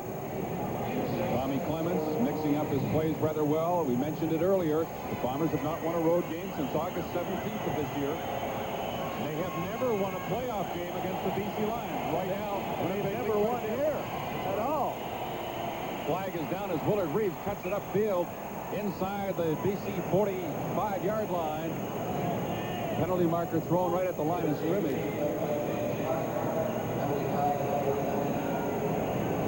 Offside against the Lions. It'll be a first down for Winnipeg. The winner of this game will go to Edmonton for the Grey Cup against the Eastern winner, Hamilton. Offside. BC number 40. Declined. James First Parker. down. Clements has the Bombers on the move now at the BC 44. Their first possession here of the second half. Drop play again. Willard Reeves slipped away from Cruz, got to the 40-yard line. Stopped there. Nelson Martin. Glenn Jackson pick up close to 5. Dale, you mentioned that Hamilton will be in the Grey Cup next Sunday. It'll be ironic if Winnipeg were to win this game. That will mean a rematch. They last played in the Grey Cup in 1965 against Hamilton Tiger Cats. Al, the last 5 times the Bombers played in the Grey Cup, their opponent was always the Hamilton Tiger Cats. Well, you know about that, Frank. You got that right. It's second down Here and comes Martin. 6. Clemens unloading under pressure. James Murphy makes the great catch for the touchdown. Darnell Clash thought he had an interception. A 40-yard score. Clemens is injured. And I'll tell you why, because Nelson Martin came in there and unloaded on the quarterback just as he released that football. Started up right there. You'll see Martin come in, number 4, totally untouched. Start the picture rolling, and we'll show you where he comes from. Stop it right there. There's Konar coming. Martin is not here yet. It's a delayed rush. There he comes. Stop it there. You'll see the hit that he gets on Clemens. But what an unbelievable catch by Murphy. I think, frankly, he was a little fortunate to catch that football. Look what I got. He reached up there with that left hand. And what a spectacular grab. Tommy made such a great throw and getting the ball downfield anyway, and you got a chance. It might be a pass interference call, a great catch or whatever. And this was a great catch. And he just made an offensive reception, really. Take a look at it right here. Yeah, James Murphy's made 2 catches this afternoon, both of them for touchdowns. Look at that one. He just beats Darnell Clash up for the football, just touches it, brings it down like he played some basketball, that guy, I'll guarantee you. Trevor Kennard converts it out of the hold by Bob Cameron, and now the Bombers lead the BC Lions 24-7. We'll have to wait and find out if Clemens can return to action. We'll be back to BC in just a moment. Murphy, who had 70 catches and 12 touchdowns over the course of the year. None more spectacular than this. Look at it. Flash and Andre Jones over there, but the great wide receiver of the Winnipeg Blue Bombers opens up a 24-7 lead over Don Matthews and his BC Lions. Kennard's kickoff. Again, he puts it deep near side. Keevan Jenkins on the return. Robinson got a piece of him. The ball plopped loose. Jeff Boyd was there for the Bombers. They signal that they've got the football. As you look at the scoring drive, 85 yards, 8 plays. Clemens effectively working Poplawski and Rickhouse as inside receivers. Then he goes to his outside guy for the big one, 40 yards. Murphy's second touchdown pass of the ball game. Clemens also hit Jeff Boyd with one earlier in the game. So now Tom Clemens has 20 touchdown passes in playoff action to put him 3rd in that category behind Ron Lancaster, Russ Jackson. Ned Armour goes low to take this pass from Jim Cowan, and he ruled incomplete. He dropped it at the 25-yard line. I'll tell you what else he worked effectively, Dale, and that was the clock and Willard Reeves. He took some time off that clock as well. There's 9 minutes now remaining in this 3rd quarter. And this guy, Jim Cowan, has taken a beating out there today. Tom Clemens talking about beatings, took that shot that you showed and described so well. It got him on the ribs. It is a slight rib problem. It's a bit of a bruise, but I think Tommy's going back in. He's throwing the ball now. He's been flexing the muscles in the right arm, but I think he'll be fine. Cowan looking for Fernandez, and he overthrew him out at the 40-yard line, so the BC Lions will have to punt the football away, and the crowd now getting on the home team. The pressure of the Bomber defense has just been outstanding. They have dominated plays, much like the first game when they played in Winnipeg Stadium. They were just so outstanding that particular day, and the same thing now. They're just constant. Everybody's really cranked up and wound tight. Let me break right in here to tell you that Clemens has just finished throwing, and he has said, I don't think I can continue. The ribs are hurting him. He's grimacing every time he throws. Hufnagel has suddenly come in and started to throw. I think Clemens is going out because of sore ribs. Hufnagel will go in the next sequence. And that happened last year. Remember, Clemens got knocked out of the Western Final as Bisaglia booms this one back to near the 15-yard line. Kevin Nealis on the return, stopped right at the 20. So Tom Clemens has been injured, out of the ball game. John Hufnagel will replace him. The Bombers lead it 24-7 with 8:23 remaining in the 3rd quarter, and we'll be right back. conclusion of this contest right now. James Murphy certainly has to be the consideration for the offensive star, and maybe Tyrone Jones defensively for the Bombers. They lead at 24-7. Want to remind you of all the Grey Cup activity coming up next weekend right here on CTV, starting with Saturday's Grey Cup replay. Tom Clements out of the ball game. John Hufnagel has replaced him. Clements out with rib injuries. Hufnagel going for Murphy. He's got him 30-yard line, very close to a first down, probably about a yard short. Forced out by Darnell Clash, number 1. The man that Murphy beat for the touchdown just a few moments ago. Well, that crowd noise definitely affected John. He almost left John Bonk, his offensive center, too quickly and caused a turnover there. John, a very effective reliever at that quarterback spot for the Bombers.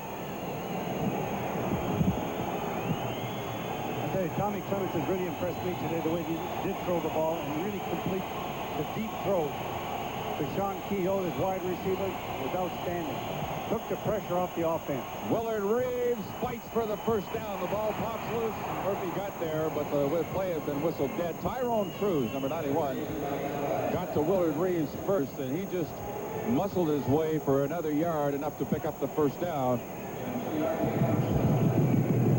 7:25 remaining third quarter. Poplawski comes back in. Instructions from Cal Murphy. Tyrone Jones, number 35, leading that Bomber defense. They have been ferocious against the young quarterback Jim Cowan.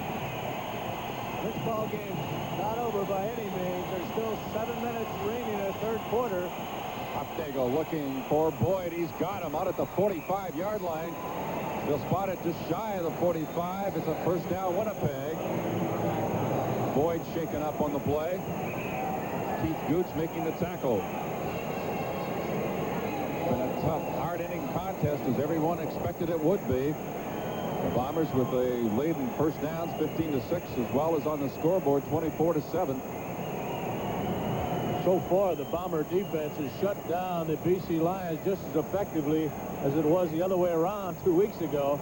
In the battle for first place, it's been 12 years since the first place team has not represented the Western Division of the CFL at the Grey Cup. But the Bombers are within 22 minutes of pulling off a major upset. Well, they're fortunate, of course, that they have two fine veteran quarterbacks. Dr. Peterson of the Winnipeg Blue Bombers is talking to Tommy Clements now, who's got the ice pack on the ribs. They believe it is just bruised ribs, but that's something that you cannot be sure of course, until they get a chance to X-ray and check tomorrow. However, from the looks of it, the way Tommy's walking around and the pain he is having, I don't think we will see him back in this ball game. The hope, of course, is that the Winnipeg Blue Bombers do hold this lead and go on to the game. Willard Reeves to the 50 for a gain of 5 yards. Tyrone Cruz there again. I'll tell you, Neil, Jeff Boyd on the Winnipeg bench does not look good. They have lost their outstanding receiver and starting quarterback. As you take a look at Ty Cruz, 91 makes a stop on Reeves, but Reeves much more effective than he was against the BC Lions 2 weeks ago. Look at the difference in the total offense. Willard Reeves again, stopped by Nick Hibler, short of the first down. So the Bombers will be looking at third and almost 3 yards to go, and the punting unit gets set to come on. Well, even though they did not continue this drive, they ate up a little time. They picked up about 25 yards, so the Lions will be in difficult field position when they take over. Glenn Jackson down on the play. A veteran linebacker from Simon Fraser, who's had another outstanding year for the BC Lions defensively. All of a sudden, guys are going down one by one. I was just saying, what a strange season it's been between these two clubs. You recall, not too deep. This is Clash moving up. He leaves it now for Crawford. He stumbled. He managed to control the football, and Crawford gets out near the 25-yard line. Ben Haley in on the stadium. Well, done well in advance of the ball game, but right now it is the Bombers who are controlling things. Tom Clements is now headed to the Winnipeg locker room. He's out of the ball game with rib injuries. Right now it's BC with the football. John Henry White taking the handoff from Tim Cowan. There's really no place to go. He may have gotten a yard. There you see Tom. Last year in the Western Final, he was knocked out of the game as well. And replaced by Hufnagel. Look at those inside linebackers of Winnipeg. Aaron Brown especially. Frank Robinson there as well, number 37. Doug McIver, a nose tackle, in on the tackle. Got to get rid of a few folks before you get a shot at the ball carrier. Second down and 9 for the Lions. Tony Norman, and gets to the quarterback. He just went right around the blocker, and Cowan didn't have a chance to get that one off back at the 15-yard line. It's big John Blaine, and watch as John Blaine sets up going back here. Norman, who has that great speed, only Ty Jones has more sacks than he does, just uses it to go around the outside of him, and Cowan no chance to deliver the football. Big John's got to get out a little wider because Norman has that great quickness. The Lions offense minus 4 yards here in the third quarter. And we have 4.5 minutes left. Lou Pasaglia punting from deep at his own end again. His last kick traveled 61 yards. It's another good one. Nealis at his 44. To the 50, and he's brought down quickly by Ron Robinson, number 16, a 52-yard punt, 7-yard return. Let's go to the BC side of the field with Al McCann. Well, okay, Mervyn Fernandez, a very frustrating day for the wide receiver so far, Merv. I guess we got to give Winnipeg some credit. They've done a pretty good defensive job so far. Yeah, they are. They're playing well. We just have to get our stuff together and start playing like we can. Time's running out now. I guess it's time to go to the long passes. That'll where you have a chance to maybe turn this around yourself, Merv. There's plenty of time. We don't have to, start throwing bombs and try to get all at once. We have plenty of time. Okay, Merv. First down, Bombers from the 51. Huffnagel for Rick House, and he has got it for a first down in BC territory. Pushed out of bounds by Andre Jones. They'll spot it at the 43-yard line. I'll tell you one thing that the Winnipeg Blue Bombers are continuing to do, and that's give great protection. We've got to give a little credit to Chris Walby, number 63, the big offensive right tackle. Watch him working on James Parker. Parker isn't getting any penetration at all. He's like getting around a mountain, Jocko, but nobody blocks James Parker that well. At least they have it this year. It's that size factor. You're exactly right. He's just like running around a pile. You can't do it. They come with the blitz. Looking for Murphy, and he overthrows him as Murphy had an inside step on Darnell Clash, but he had to unload because of the pressure. You know, a lot of people, especially in Winnipeg, will be very concerned about the condition of Tom Clements. Dr. Peterson has taken him into the dressing room, as you noted earlier, Dale. There's a slight cartilage problem. Seems to be just aggravating him a bit. But they do not feel it is serious. That is the latest word, but they're going to give a further checkup, and that's why they've gone to the dressing room. But let me repeat, they do not feel it is overly serious. Number 70, Jeff Boyd, back into the ball game. They worked the cramps out of his lower leg. Huffnagel on the move. He's not known as a running quarterback. He'll head out of bounds, pushed out by Tyrone Cruz at about the 42.5-yard line. So he picks up about half a yard. It'll be third down, Winnipeg.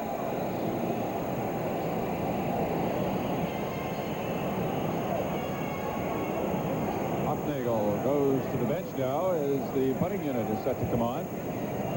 This is a point on the field where you're going either for a 50-yard field goal, and if you miss it, you give up the single point, then BC has a good offensive field for this, or you go for the punt and hope that you punt one maybe out of bounds. Kenner's coming in there, Jocko, so I think they are going to try to add 3.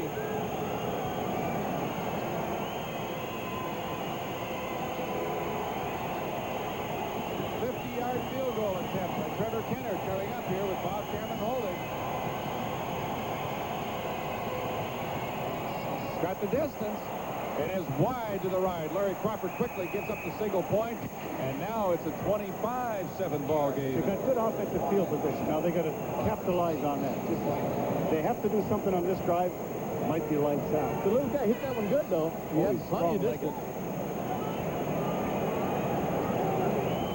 How about Bernie Ruoff this afternoon? 56-yard field goal in that ball game. Boy, Bernie and the Hamilton defense really did a job in those 2 playoff games in the East.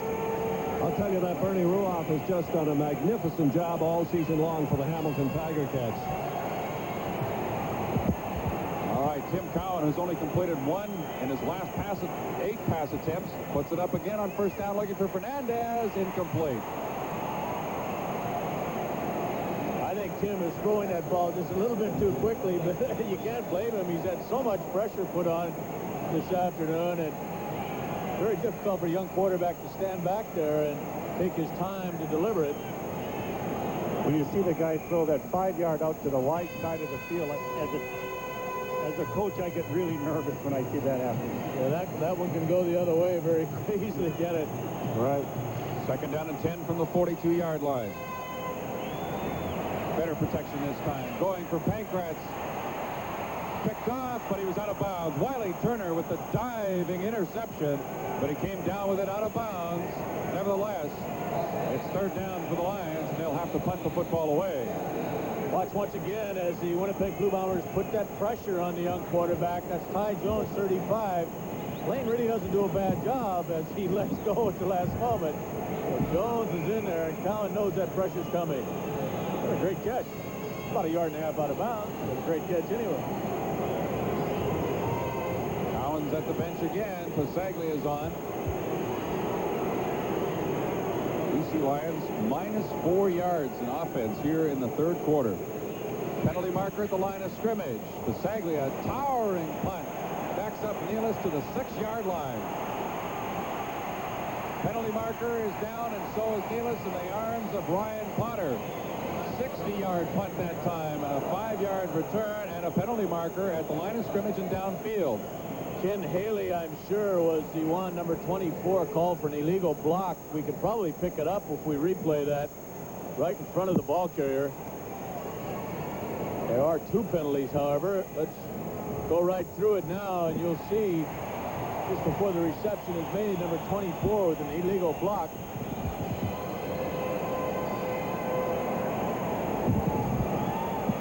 Stop it right there. There's Ken Haley, 24. No question he's hitting from the rear. But the penalty will be against the Winnipeg Blue Bombers at the line of scrimmage, and BC will retain possession. Looks like we have an illegal. Illegal substitution. Winnipeg 24. First down. Well, he was just illegal all over the place, wasn't he? He shouldn't have been on the field, and when he did get there, he hit the guy in the back. That is the initial first down of the third quarter by the Lions, and it comes via the penalty from their own 52 now. Cowan had the quick drop, nobody open. Didn't want to have to run with it, but that's what he ended up doing. Picks up 5 yards as he gets to the Winnipeg 52-yard line. You know, Dale, a moment ago, Mervyn Fernandez told me that there was lots of time left, but I would have to think BC have to get something going. They need a big play to lift their spirits. They're certainly not a fired-up football team at this moment. And their offense isn't able to move the ball with any consistency here at all, so the big play is going to have to come, I would think, via the defense or the special teams. We're down to the final minute now, or just over a minute left in the third quarter. 6 out of 22 for Cowan. Finds Ned Armour. First down inside the 45-yard line. He had Ron Robinson out there throwing a block for him.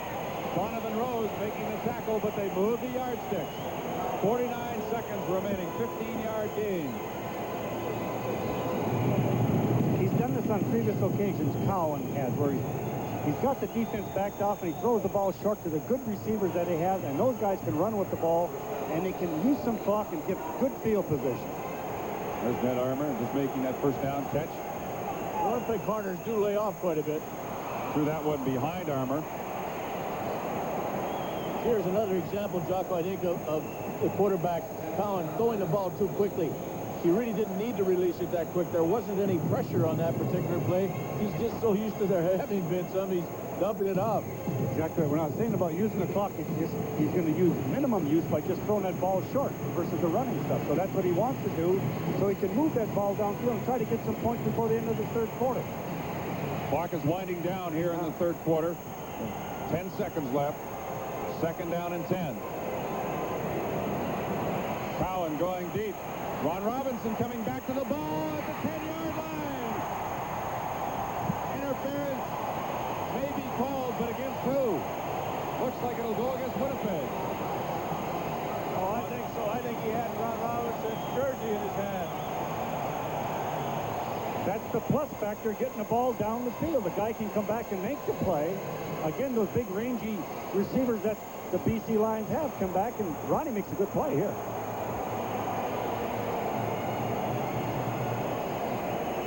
Working against Wiley Turner. Big argument now over who should be called here. got the ball at the 9-yard line, the point of the infraction inside the 10, with 1 second left in the third quarter. Ron Robinson taking the catch. Wiley Turner calls the penalty. There you see Lauren Woodsy. Call it. Just 1 second remaining now in the third quarter. They ran 3 plays off in 24 seconds, you know, so that's why you wanted to get that ball in the air, and you don't take much time to make the drive. Well, they needed a big gain, and they got it. Play action fake by Cowan. Wide open is Robinson. He didn't see him. Now Armour gets open for the touchdown.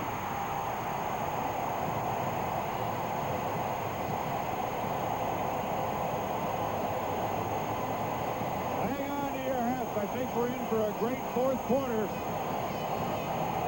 The last play of the third quarter, a 10-yard touchdown. Cowan to Ned Armour. And really, I thought the young quarterback had blown it because Robinson was wide open and he didn't see him. So they got 4 plays off in 26 seconds, and they got a touchdown on that. Throwing short and getting one down deep and then going in here. There's the big scoreboard. The north end of BC Place. Another look at the touchdown toss from Cowan to Ned Armour. Great safety. Donnie Taylor gave himself some time to set up. That's the end of the third quarter. Winnipeg Blue Bombers lead the BC Lions 25-14, and we'll have the final 15 minutes in just a moment. Stadium at BC Place for the start of the fourth quarter with Bisaglia kicking off following the touchdown by Ned Armour. Fumbled by Sean Keogh. He got it at the 10-yard line. Keogh finds a bit of a lane and gets it out to the 29. If you recall last year, gentlemen, Winnipeg led 21-18 after 3 quarters of the Western Final. And following that scoring drive by the Lions of 67 yards, it's now a 25-14 game in favor of Winnipeg after Ned Armour got this touchdown pass from Tim Cowan.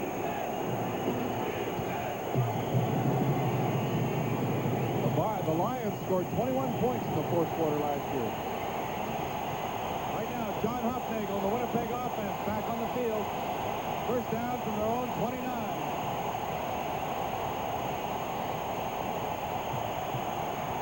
The screen to Willard Reeves. Not much. To the 30 for a gain of 1. Kevin Konar in on the tackle, helped out by James Parker. Again, everything from an intensity standpoint is picked up. Just really interesting here now because the BC defense, if they're going to attack John Huffman, they know they have to go after him. They have to get control of the football, get some field position. 2nd and 9 here. Interesting down. Got to stuff them right here.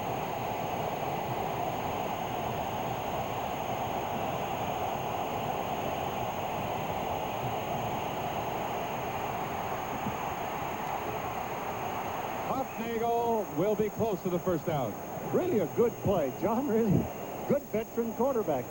Let's take a look at those General Motors stats now. The BC Lions starting to even them up just a little bit, but still a huge edge to the Winnipeg Blue Bombers over the course of the first 3 quarters.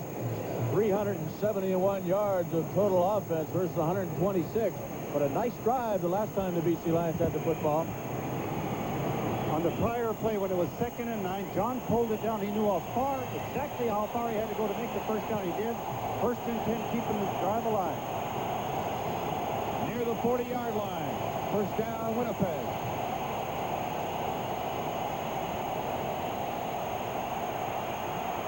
Hufnagel had to bring it down, and he's looking for Murphy. He's got him. Another sensational catch by James Murphy at the 20-yard line. Again, a plus to Hufnagel. He knew with the defense, he knew they had to throw the ball down the middle of the field. He had the chance that way. There was not a free safety back there to play the deep zone. They were just man covered. 51-yard gain, and watch the catch once more that James Murphy makes against Darnell Clash. One went for a touchdown earlier in the ball game. This one for 51 yards. This one might even be a more critical catch than the last one, Dale. Into the last quarter of the football game, and it looked like the momentum was going back to the BC Lions. That one hurt him.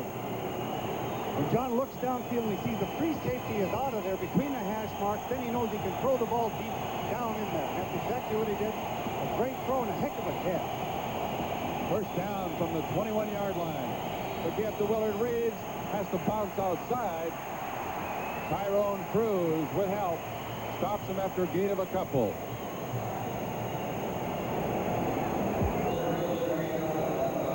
Now the pressure really on that BC defense. They cannot afford to give up another touchdown.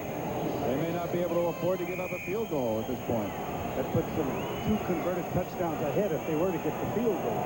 Puts them up 14.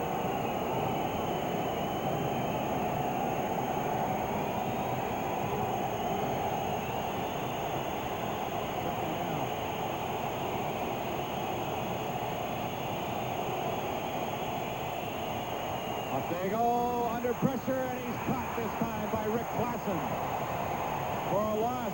Back to the original line of scrimmage, or maybe even a yard more than that, out to the 22, where it'll be 3rd down and 11. Still in excellent field goal range, however, for the Winnipeg Blue Bombers. 11-16 remains now.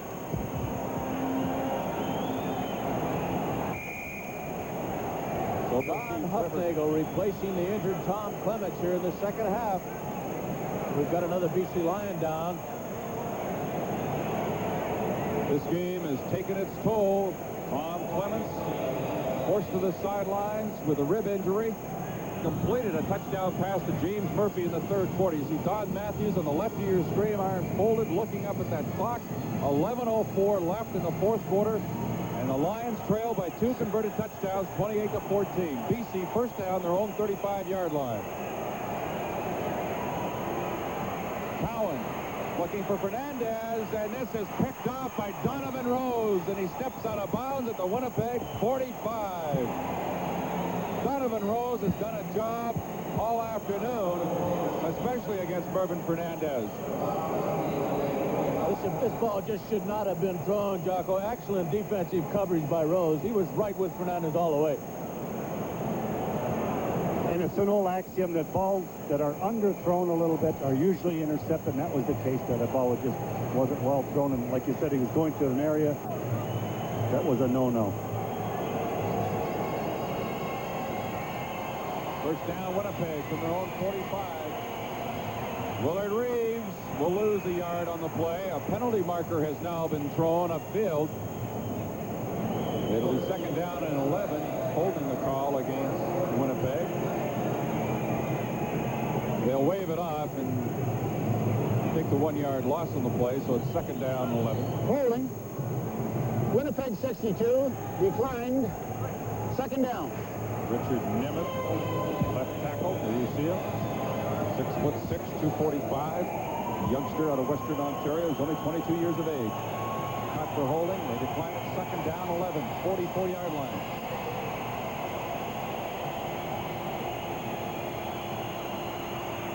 Over the middle to Sean Kehoe, and he's hit and goes down. Kevin Konar put the hit on him, and he goes down at the 53.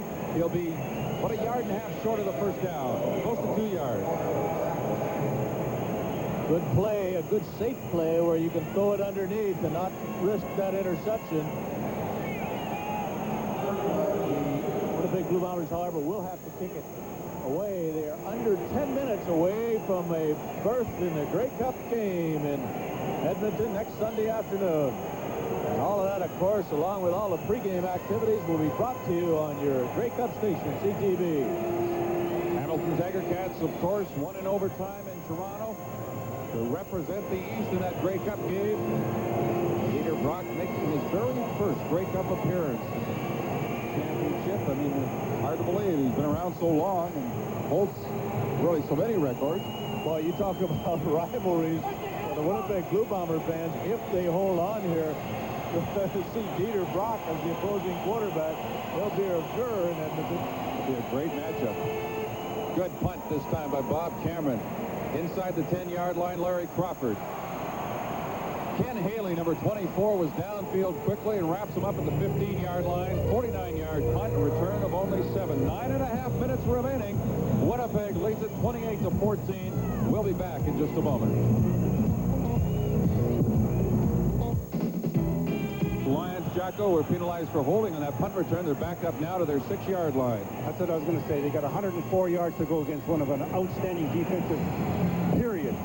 They are really tough, and watching Ty Jones and Tony Norman and those guys go to work and really put the heat on you and the rush on it, it's tough for anybody, let alone a young quarterback like Tim Cowan. Especially when you have to play catch-up. John Henry White has it go off his fingertips. Second down and 10 coming up from the 6-yard line. The big story prior to this ballgame, of course, was the tremendous noise of the crowd. Well, now just about half of the offensive players of the Winnipeg Blue Bombers are wearing those earplugs. Most of them say we don't hear the signals too well, but the crowd is not bothering us. It is not the disturbing element that it might have been, and there's no doubt that came about because of the lead the Bombers were able to move into.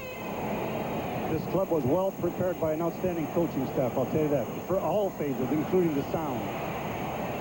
Cowan completes it to Ned Armour for a first down near the 21-yard line. Big play for the Lions.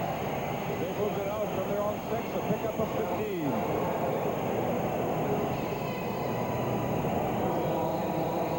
Ned Armour this afternoon has a touchdown catch, 4 catches for 50 yards. Mervyn Fernandez on the other side of the field has caught only 2 for a total of 9 yards, or for 7 yards. One was for a loss of 1. Well, I didn't think anybody could bottle him up that well. Here's Fernandez coming inside, and Ken Haley is there to meet him. Gain of 1. Well, Merv unfortunately bobbles this ball just a little bit, gives Haley time to recover, and Haley puts quite a hit on him. See Ron Robinson trying to put a block on Donovan Rose out there, but Haley smacks him right at the 22-yard line. Second and 9. They were in his own defense that time. They just read it, the inside defensive backs, and it just came up and really supported it. Wow. Cowan looks more comfortable, Jocko, when he rolls out with that football rather than dropping back. Ron Robinson deep. He's got it at the 45-yard line. Ron Robinson comes through with his second big catch here in the second half. All right, a great throw by the youngster when they really needed it. 42 yards. You see Ty Jones downfield trying to go with Robinson for a while, and then Ken Haley picks him up with a fine throw by Tim Collins, and they stay in this ball game. 8 minutes remain. The Lions trail by 14. Do not go away. No, you just mentioned when he rolls out, he just looks more effective. He rolled to his left that time, did a good job. Look out. Oh, he's hit from behind. His arm was in motion. Incomplete pass. Big pressure coming from behind. Delbert Fowler, a little pushing and shoving going on. Aaron Brown is there as well. What a beating Collins has taken. Little tempers flaring. Fowler, Ilderman. They have really gone after each other here this afternoon. Aaron Brown got there just as he was releasing the football. You can see just what kind of shot Cowan took from his backside. 2nd and 10 now. The Lions need this one. I don't know, Jocko, are they down to the 3-down area now? Do you think they'll go for it on 3rd if they don't make it here? Yeah, I think they will. Matthews is a gambler. Comes the rollout action again. Looking for Ned Armour, and he overthrew him at about the 22-yard line. Well, now it is 3rd down. You want to see a guy that really comes after him. Watch Ty Jones. He does not get anywhere near the quarterback, but watch his effort.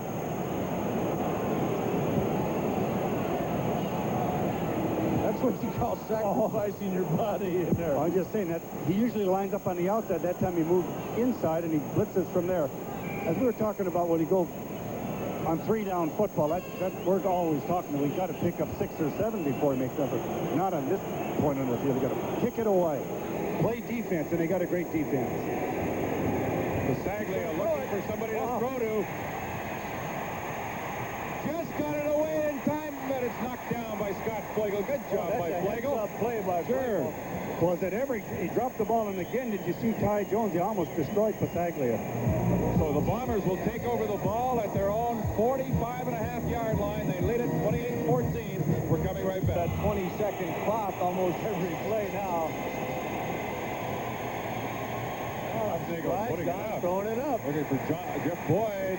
working against Keith Gooch, and the Bomber bench just when rushing downfield and looking for an interference call as Hufnagel picks himself back up. There is a penalty flag on the field, though. Looks like it's going against the Lions. It was away from the play.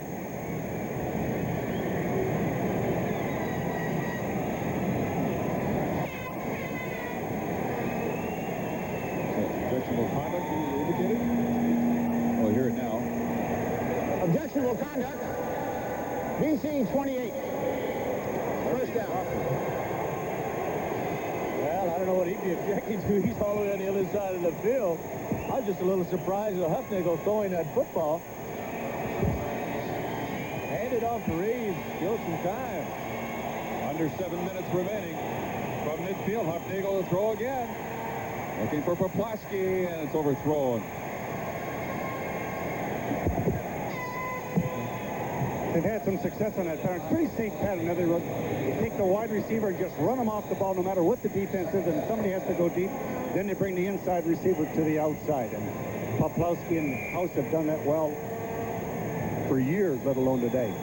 That's Larry Crawford this time. He got the penalty last time. This time he's rushing a halfback blitz, but they pick it up extremely well. Second and 10 now for Winnipeg. 6:20 remains.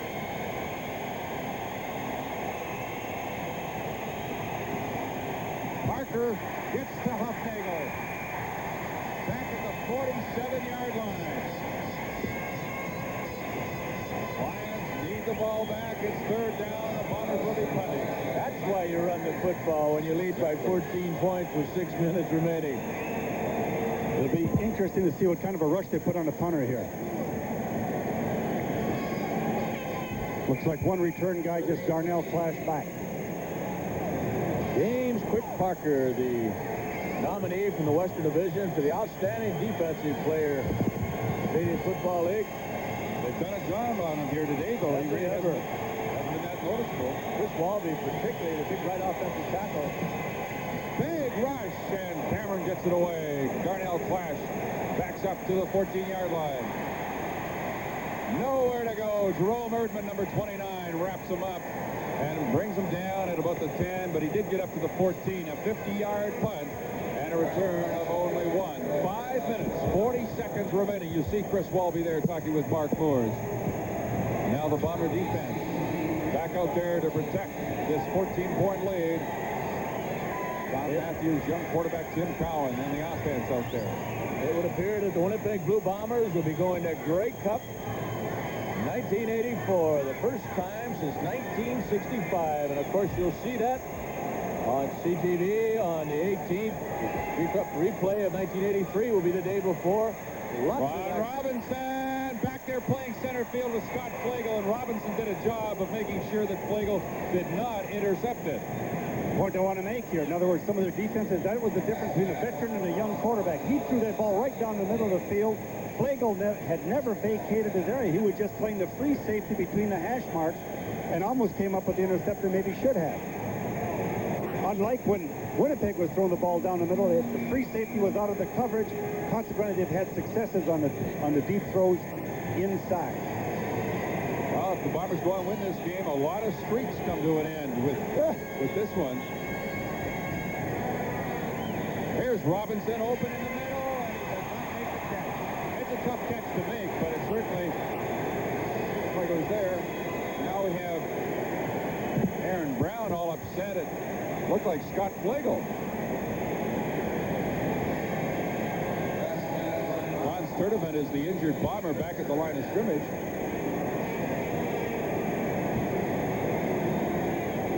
Colin appeared that he was hurt, but I guess it was just disappointment. I think he was complaining that Robinson was so wide open. I think he was making that point. And again, what had happened there, that time Flegel from his middle safety on a 5-deep guy went up into the short flat area as one of the 6 short zone guys, and they were into a 2-deep coverage, and that inside area was open a little bit that time. I mentioned a lot of streaks could come to an end if this score holds and the Bombers win it. It'd be the first time a visiting team has won the Western Final since 1972. It'd be the first time the Bombers ever won in this building. It's the first time they've ever beaten the Lions in a playoff game. You never know what's going to happen in the game. That's why we're all here and everybody's watching. Just like the Eastern Final today. Let's go down to Bill Stevenson. He's got Willard Reeves. Willard, this has been a game where the offensive line has been blocking well, and you have been rushing well, but it's really been the passing game that has moved offensively for your Blue Bombers. Well, so far the BC Lions are concentrating on the run attack, and they're not, I guess they don't have respect for our wide receivers, Jeff Boyd and the rest of the guys. So, we just taking advantage of that situation, just going at it. Whenever we want to run, we just go ahead and run it. Is it as tough out there as it seems to be physically? It is a physical ball game. It really is. Okay. Thank you, Willard. Third down, 10. The Lions having to punt, and Pasaglia has had to punt from this area of the field on numerous occasions this afternoon, and he sends another beauty. Backs Nealis up inside his own 35-yard line. Nealis is wrapped up at the 43 by Jamie Buse, number 69. A 62-yard punt by Pasaglia and a 9-yard return. I have to say it, whether it's under the dome here or on a windy day or a cool day, I just have great admiration for punt returners. It's just such an important facet of the game up here, and such a thrilling thing. Instead of having the fair catch or kicking to the end zone, taking it out to the 20, the action on the punting and the great athletes that are returning the football in this league really makes it exciting. First down Bombers from their own 44-yard line. Willard Reeves crosses the 45 to about the 47 for a gain of 3 yards on the play. There's very few offensive centers in this game that can actually pull out and block, trap on the play, but John Bonk is certainly one of them. Watch him pull to his right side. Now, unfortunately for Winnipeg fans, he also hurts himself on this play. Watch John Bonk, 43. Trying to block to the outside, and Glenn Jackson goes down low on him. It would appear that he probably caught John's right knee on the play. And Paul Palma, number 66, has moved in as the right guard in place of Moore. And Huffnagel says he's getting a little noisy, backs out of there. One thing that I'm hoping, I think every football fan hopes, of course, and the players that are going to be involved in next week's game up at the Grey Cup game in Edmonton, is that all those Hamilton players that were participating today are healthy and able to play in the next game. The same thing, whoever wins this game. You want to see those guys that get there have a chance to play in that classic. Especially Tom Clements. You bet. That's what I was thinking about. Over the middle, a little too high for Sean Kehoe. It'll be third down, and the Bombers will be punting. Sean a little upset with himself. I'm not too sure he didn't think that maybe Kehoe could have been a little deeper on the pattern. So we have 3:45 remaining. And the punting unit led by Bob Cameron is back onto the field. Again, one man on the return. That's Larry Crawford for the Lions. They'll rush 11 men.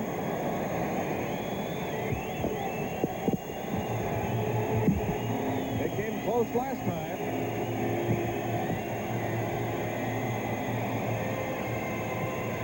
Good blocking up front by the Bombers.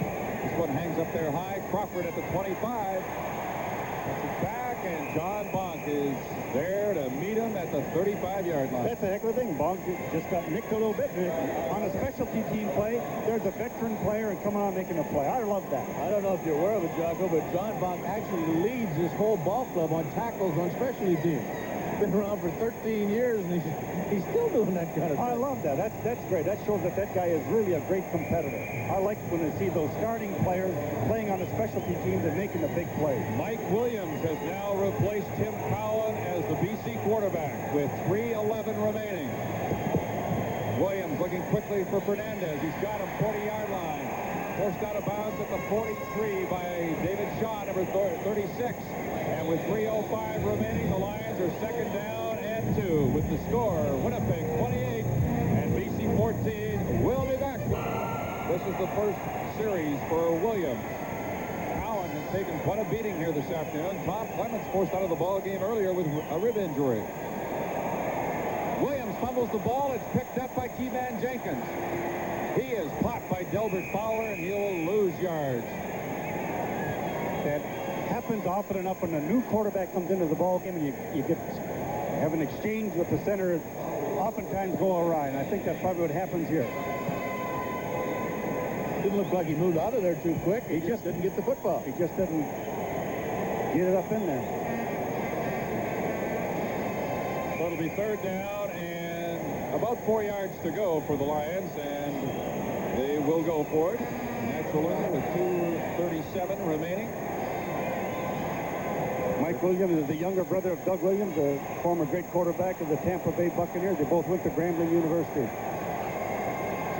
Lions are the third CFL team Williams has been with. He tries to spread outside. Tony Norman is there to meet him, and the ball will go over to the Winnipeg Blue Bombers, and they start to celebrate at that Winnipeg bench.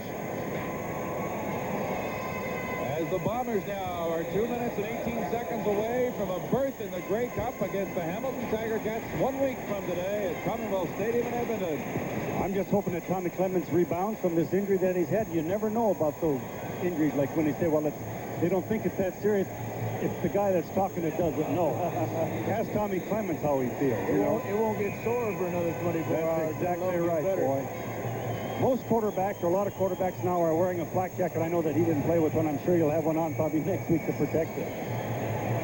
You might have one getting on the team bus between now and then. Oh. There's our scoring summary of this ball game. 28-14 is the count right now as Willard Reeves gets back to the line of scrimmage. That's about it. 2:15 remaining. Be sure and stay with us after this ball game, as our broadcast crew will bring you the Carling O'Keefe offensive and defensive game stars. Be some interesting voting there. Quite a number of guys on both sides of that football could get some votes. I think it's only fitting. It was 1972 when they decided to go to the sudden death final format, and Saskatchewan upset Winnipeg that year, and since then the home team has always won the Western Final till now, and it's the Bombers who look like they're going to end that string of home team victories in the Western Final, as Hufnagel just does some running around to kill some time, barely gets back to the line of scrimmage. It'll bring up third down and about 11 with 1:53 remaining. Well, John Hufnagel has done a good job when he came in for the injured Clements. He came in there just like a reliever, like Hernandez from the Detroit Tigers. He makes a lot of saves. He just moved his club, got a few points, and didn't do anything crazy and upset his club. I'm sure that Murph doesn't want him running around with that football over the last couple of minutes. You know, both these teams really have great coaching staff. I can't speak highly enough of the job that both of the staffs have done in preparing their teams for this game. You know? 45-yard field goal attempt by Trevor Kennard. It is good. And now the Winnipeg Blue Bombers have a 31-14 lead over the BC Lions.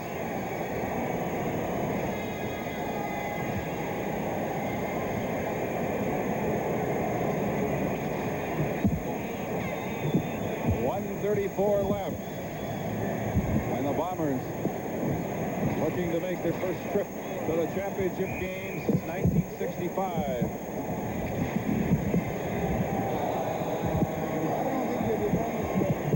Been a long time, as you see from that graphic, since the second place finisher went to the Grey Cup. Here's Mike Williams. Tyrone Jones is there again, and he has been most of the afternoon. Bill, you're so great with all of those stats all the time. Now, when's the last time 2 second-place teams went to the Grey Cup? Have I stumped you? I was just going to tell you that the last time 2 first-place teams did not play in a Grey Cup game was 1970. That doesn't really answer your question, but that's the best I can do right now. That's pretty good. Mike Williams almost pulled away from the center, and Tony Norman's pointing at the end quarterback. There's some pushing and shoving going on now. Penalty flags down all over the place. Unnecessary. Yeah, we just want to get this one over with now with 1:17 remaining. And I'd say of the 59,000 people that were here, there's probably 29,000 left right now in an emptying fat.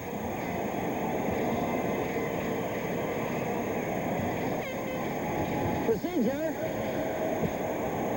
BC number 11, second down repeated.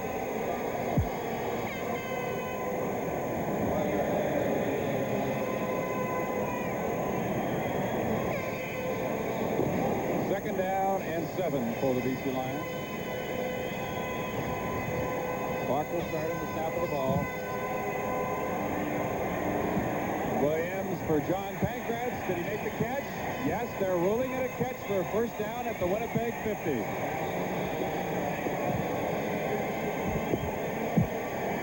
He fired like that one, like he was thrown from the outfield to home plate. He just zinged it down there, and Pancratz went down to the turf and made the catch.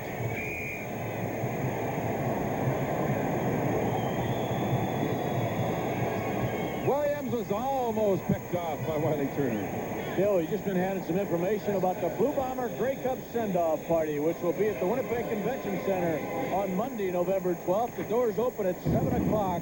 It's been 22 years since the Big Blue's been in the Grey Cup, and I think it's time to have a party to give Winnipeg a real big send-off.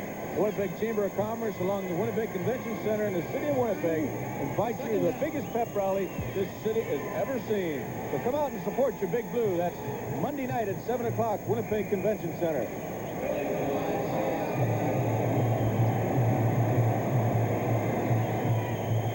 Less than a minute to go now. It's second down and 10 for the Lions.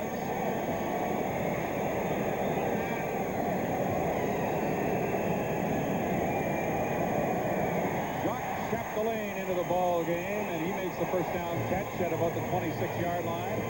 Wiley Turner and Frank Robinson there to stop him.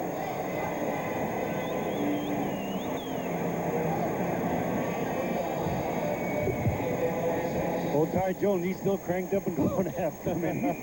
I like that.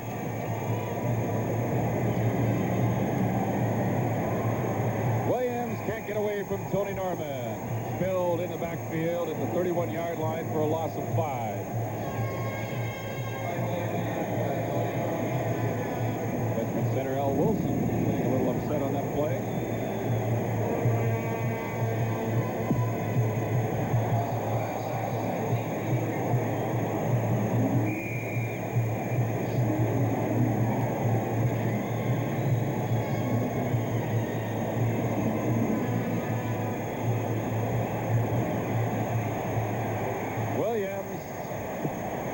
Nobody there.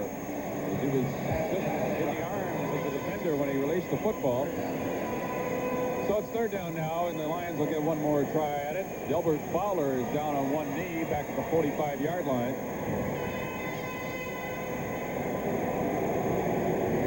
The Bombers took it to the BC Lions this afternoon. Their defense did a fantastic job. Their defensive performance today was every bit as impressive as the BC Lions was against them 2 weeks ago.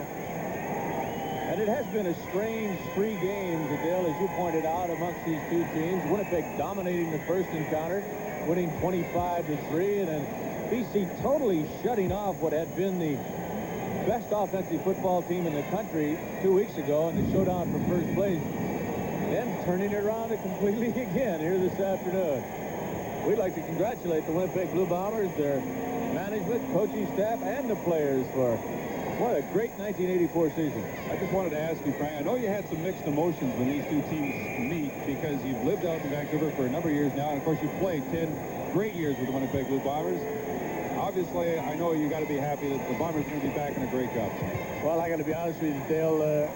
Cal Murphy was teasing me earlier in the week, saying that he thinks that I wear orange shorts during football games. And I got to be honest with you, I made it perfectly sure that I have blue ones on today. you can't lose it all after you spent that much time with a ball club. So the ball goes over to the Winnipeg Blue Bombers with 30 seconds left. And time for them to run out the clock as the handshakes and congratulations go on at the Winnipeg bench.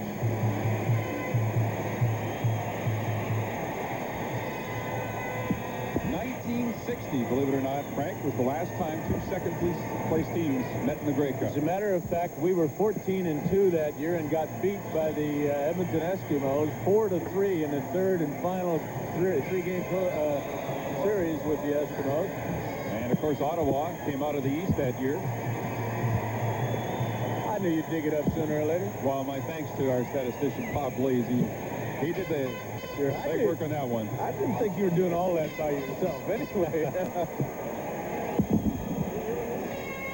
1960. Clock is running. Hufnagel grounded again. He'll have to do it one more time. Come on, boys. Break it to clinch, and let's have a clean finish to this. That's right. Get it all wound up, and everybody get healthy. And Brock versus Clements next week.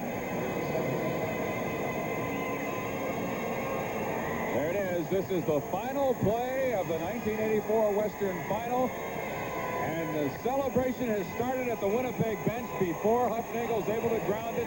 Cal Murphy hoisted on the shoulders of his jubilant players. They head to the locker room after winning the Western Final, the first visiting team to win this big ball game since 1972. And boy, they won it under tough conditions here in the Dome as far as the noise factor and all that. But it really played with a lot of heart. I can't say anymore. They just played hard football. And no other thing. I'm glad because I don't know. Cal, you got the balls to the wide receivers and your defense came up strong. This looks like a fine football team. I hope Tommy Clements is all right for next week. Well, it's hard to say. I think he's got cartilage or something like that. Maybe, but he was feeling better late in the ball game. One other thing, I'm just glad for the football fans in Winnipeg because they deserve it. It's been a long dry spell for them. I'll get back to your team. Thanks a lot. We'll see you next week. Let's call in the game stars. Here he is. What a performance. James Murphy, what 2 touchdowns. You guys did everything right. I was just saying to the coach, your game plan got the football to the wide receivers and it really worked. Exactly, and that was the difference between this game and the last game. We went home after the defeat and just we knew we had to put in some more wrinkles on the plays that we had, and we came up with, Coach Selter came up with some good ideas, and we just executed real well. James, congratulations. I know you want to run in and meet your teammates. Good luck next week. Thanks. Sure, and Bryson, I love you. Okay, here he is, Tyrone Jones. What a performance this man had to it. All-star in the West at his linebacker position. Ty, you got to be really pleased with the way your defense performed against BC today. Oh, I'm definitely pleased. You know, we came out and we said we had to stop them from scoring, you know, and they scored a couple of points on us, but and then we... Ribs? Tommy, I know the fans at home will want to know how you feel about that. How the Ribs are? Well, they're feeling pretty good right now. But, no, seriously, they feel a lot better than when it first happened. When it first happened, I had trouble breathing, but as time went by, my breathing was a lot better, and it's sore, but I think they're just bruised, and I'll be ready for next week. Your game plan went through perfectly, certainly in the first half, and then when John Hufnagel came in the second half and took over for you. Well, I think we were very well prepared for this game. It was a much different type of plan we had this time as opposed to the last game of the year when we came out here for first place. And we executed it well. The offensive line blocked very well. And when the receivers had an opportunity to catch the ball, they caught it, made some big plays that way. And that's what you have to do against a defense like BC because they have a lot of talent. Were you surprised that Hamilton beat out Toronto in the East? Well, not really. I mean, anything can happen in the playoffs. I've been in a situation where we were in first place and we're playing a team and we should have beaten them, but we didn't. It'll be a great one. Okay. I'm Clemens. Total chaos. It was well over an hour to go before the Bombers arrived, but the airport was already jammed with fans. They were overjoyed with their team's first Western Conference championship in 19 years. We found groups of Bomber fans in all corners of the airport. Each group had their own different way of honoring the Big Blue. For example, these ladies behind me have a song. 1, 2, 3. The lion sweeps, the lion sweeps, the lion sweeps, the lion sweeps, the lion sweeps, the lion sweeps, the lion sweeps, the lion sweeps. In the dome, the mighty dome, the lion sweeps tonight. Weeping in the Vancouver Dome was the ideal title, but the song also included cats from another city. Tiger sweeps, the tiger sweeps. No sweat, you bet, we're number 1. Go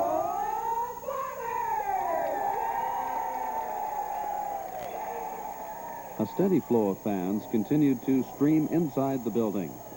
Singing and dancing was everywhere.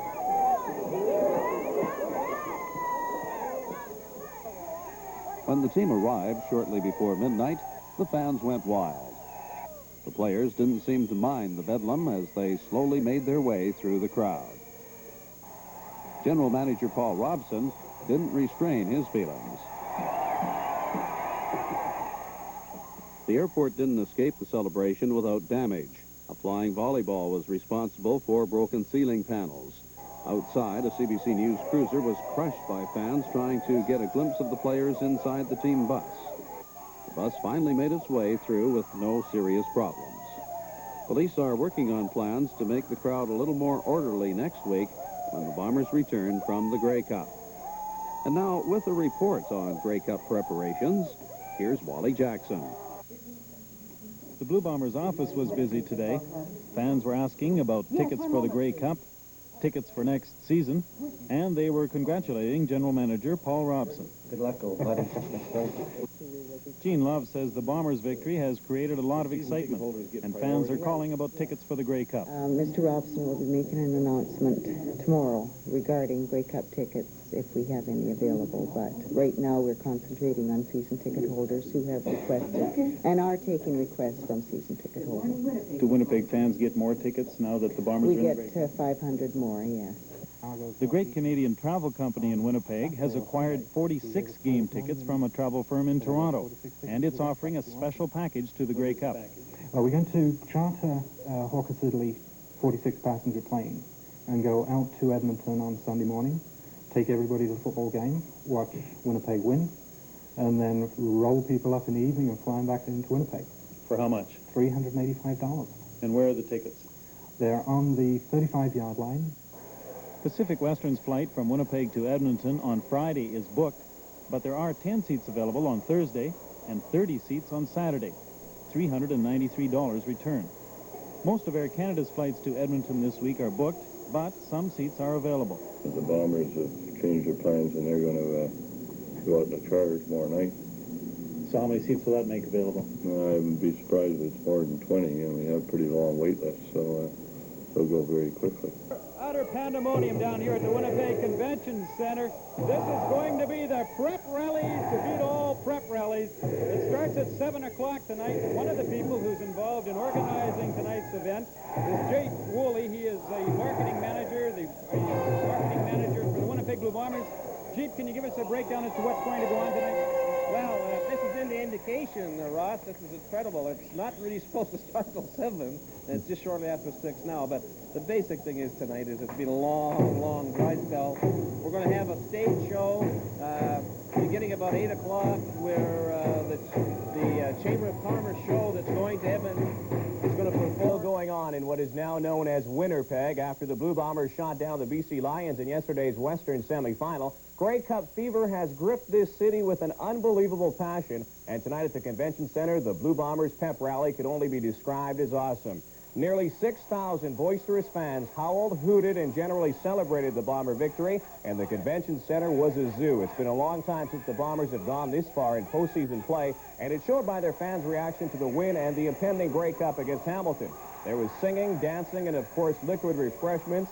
And it looked like many of the fans haven't stopped partying since the end of yesterday's game. Of course, the biggest round of applause, who else? For the players, they're high-fiving it up on the stage there. They saluted the supporters who have backed them this season and the years before. And when Coach Cal Murphy stepped on the stage, the place sounded louder than ever.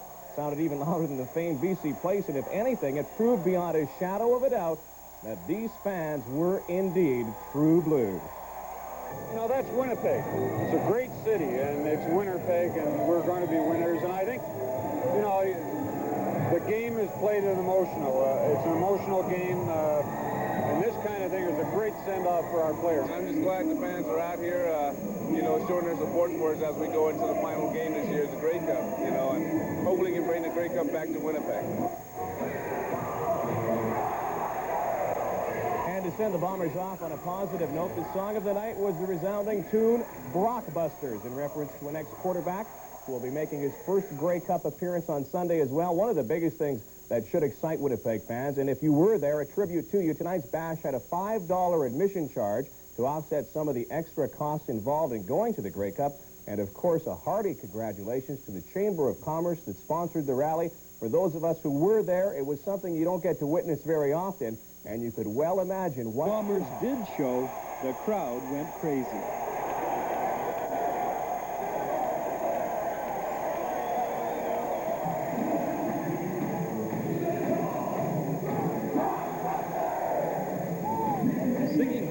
Masters, referring to Hamilton quarterback Peter Brock, the crowd's enthusiasm continued to build.